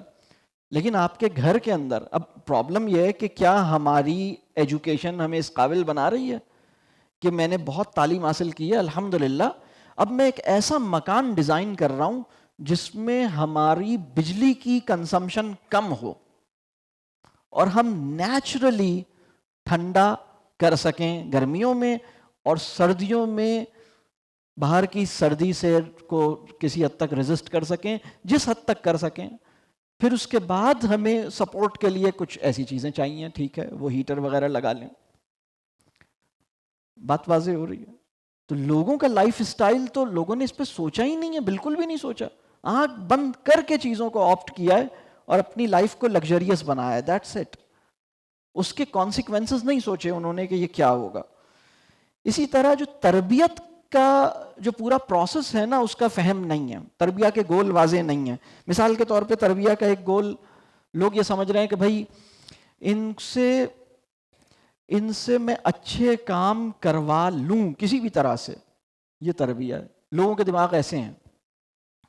یہ فجر کی نماز نہیں پڑھتا تو ایسا کرتا ہوں میں فجر کی نماز پہ مٹھائی بانٹتا ہوں، صبح فجر کی نماز میں کٹ کیٹ لے کے کھڑا ہو جاتا ہوں، جو فجر کی نماز پڑھے گا کٹ کیٹ، اس سے فجر کی نمازی آنا شروع ہو جائیں گے. آپ کا کیا خیال ہے، تربیہ ہوگی یا نہیں ہوگی؟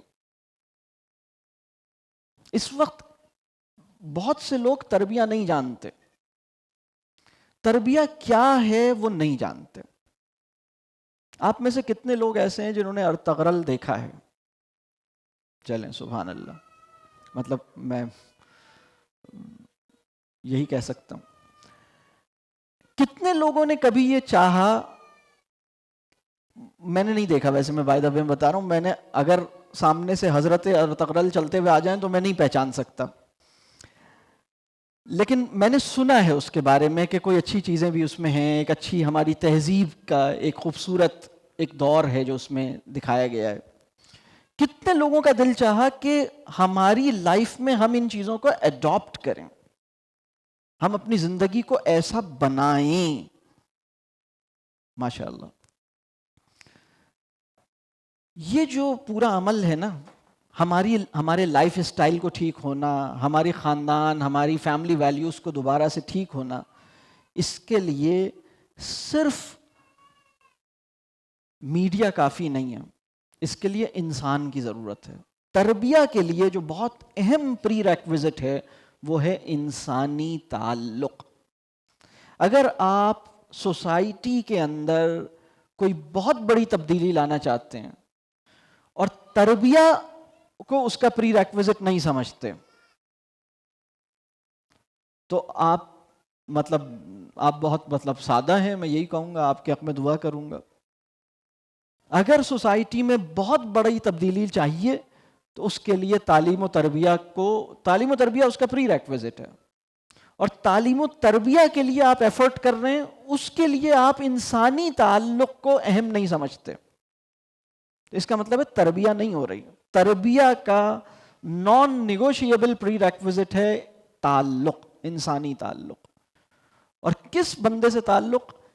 یعنی کسی بھی صاحب علم سے تعلق، کسی بھی صاحب ایمان سے، کسی بھی اچھے انسان سے تعلق. یہ بہت ضروری ہے. اور والدین کی ذمہ داری یہ ہے کہ وہ خود ایسا بننے کی کوشش کریں. وَجَعَلْنَا لِلْمُتَّقِينَ إِمَامًا. یہ جو 2 بچے دنیا میں آئے ہیں یہ تو پیدائشی طور پہ متقی ہیں. یہ بچے جو دنیا میں آئے ہیں، یہ اگر کوئی بھی بچہ نابالغ انتقال کر جائے کہاں جاتا ہے؟ جنت میں جاتا ہے. وہ تو ٹھیک ہے وہ بچہ، آپ اس کے لیے اس سے اپنا تعلق بنائیں، اس کا دل جیتیں، اس کا اعتماد حاصل کریں. وہ انسان جس پہ بچہ، میں ایک اور آپ سے بات کرتا ہوں، کوئی بھی ایسا انسان جس سے بچہ 3 دفعہ ملا ہے اور 30-35 منٹ 40 منٹ ملا ہے، اور اس کے بعد بھی اس پر ٹرسٹ نہیں کرتا، اس بندے میں کوئی مسئلہ ہے۔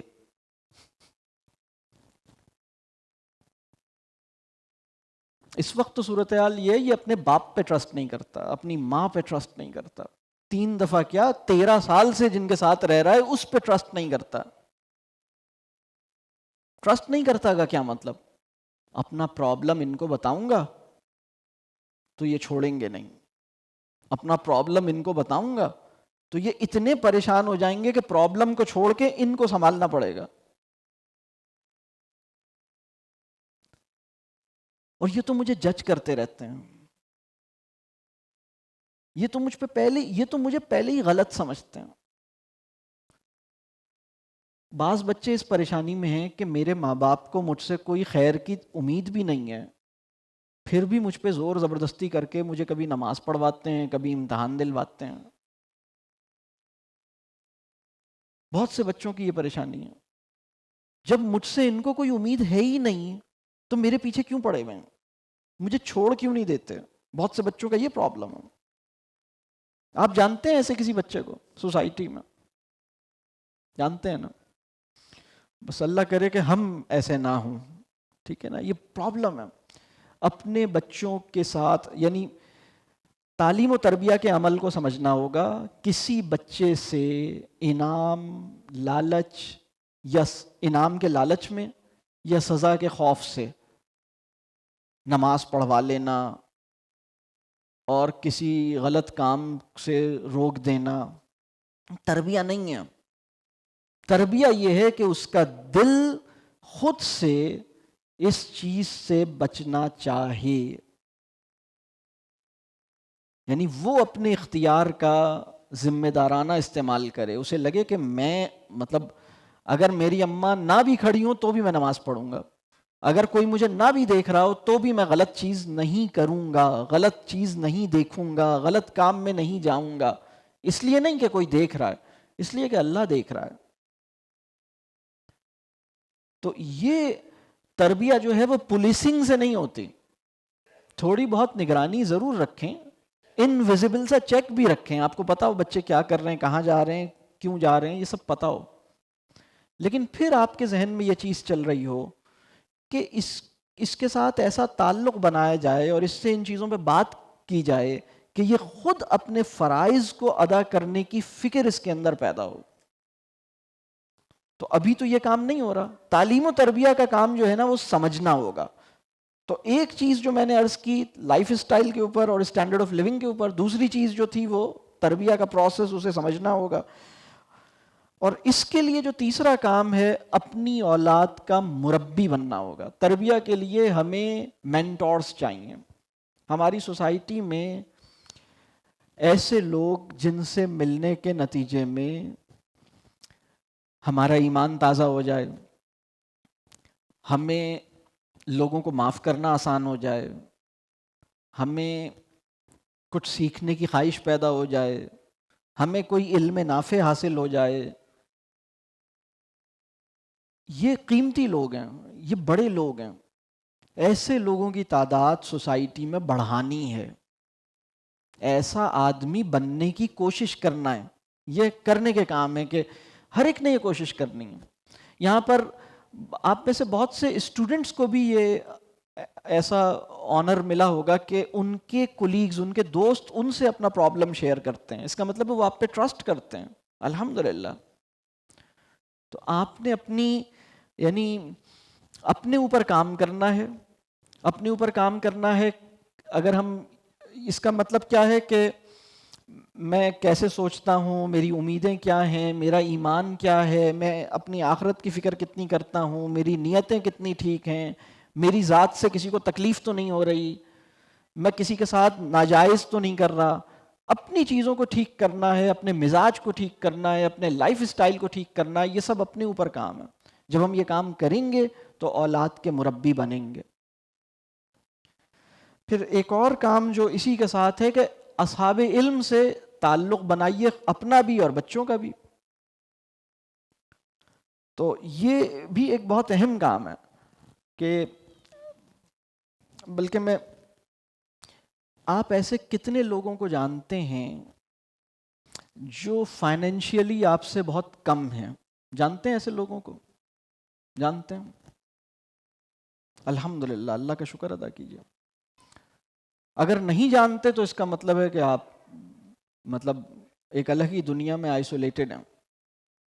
رسول اللہ صلی اللہ علیہ وسلم نے فرمایا تھا، ایک نسخہ دیا تھا ہماری نفسیاتی صحت کے لیے، یعنی اس میں بہت خیر ہے، اس میں ایک فائدہ یہ ہے کہ ہم ٹھیک رہتے ہیں، ہماری نفسیاتی صحت ٹھیک رہتی ہے، اور وہ نسخہ یہ ہے، دین کے معاملے میں اپنے سے اوپر والوں کو دیکھو، نیکی، خیر، ایمان، اس کے معاملے میں اپنے سے اوپر والوں کو دیکھو، اور مال کے معاملے میں اپنے سے کس کو دیکھو؟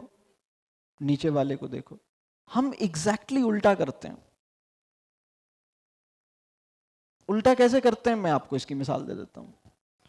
پچھلے 24 آورز میں آپ نے جس بندے کے بارے میں سوچا ہے وہ کون ہے، تو پتہ لگے گا وہ مال کے معاملے میں اوپر ہے۔ دین کے معاملے میں اس کو دیکھ کے خوش ہو رہے ہیں کہ وہ تو جمعے کی بھی نماز نہیں پڑھتا، میں تو جمعے کی پڑھ لیتا ہوں، اس کو دیکھ کے خوش ہو رہے ہیں۔ ہمیں یہ جو میں بات کر رہا ہوں نا، اصحاب علم سے تعلق، یہ تو بہت بڑی چیز ہے۔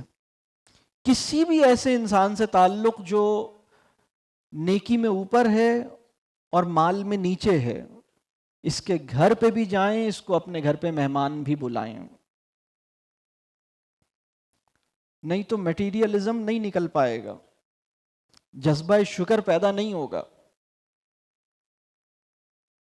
تو لوگوں نے اب اس وقت سوسائٹی نے نا جذبہ شکر پیدا کرنے کا بھی ایک غیر فطری طریقہ نکالا ہے۔ وہ کہتے ہیں ہم آرفنیج کی سیر کروائیں گے۔ آرفنیج سمجھ گئے؟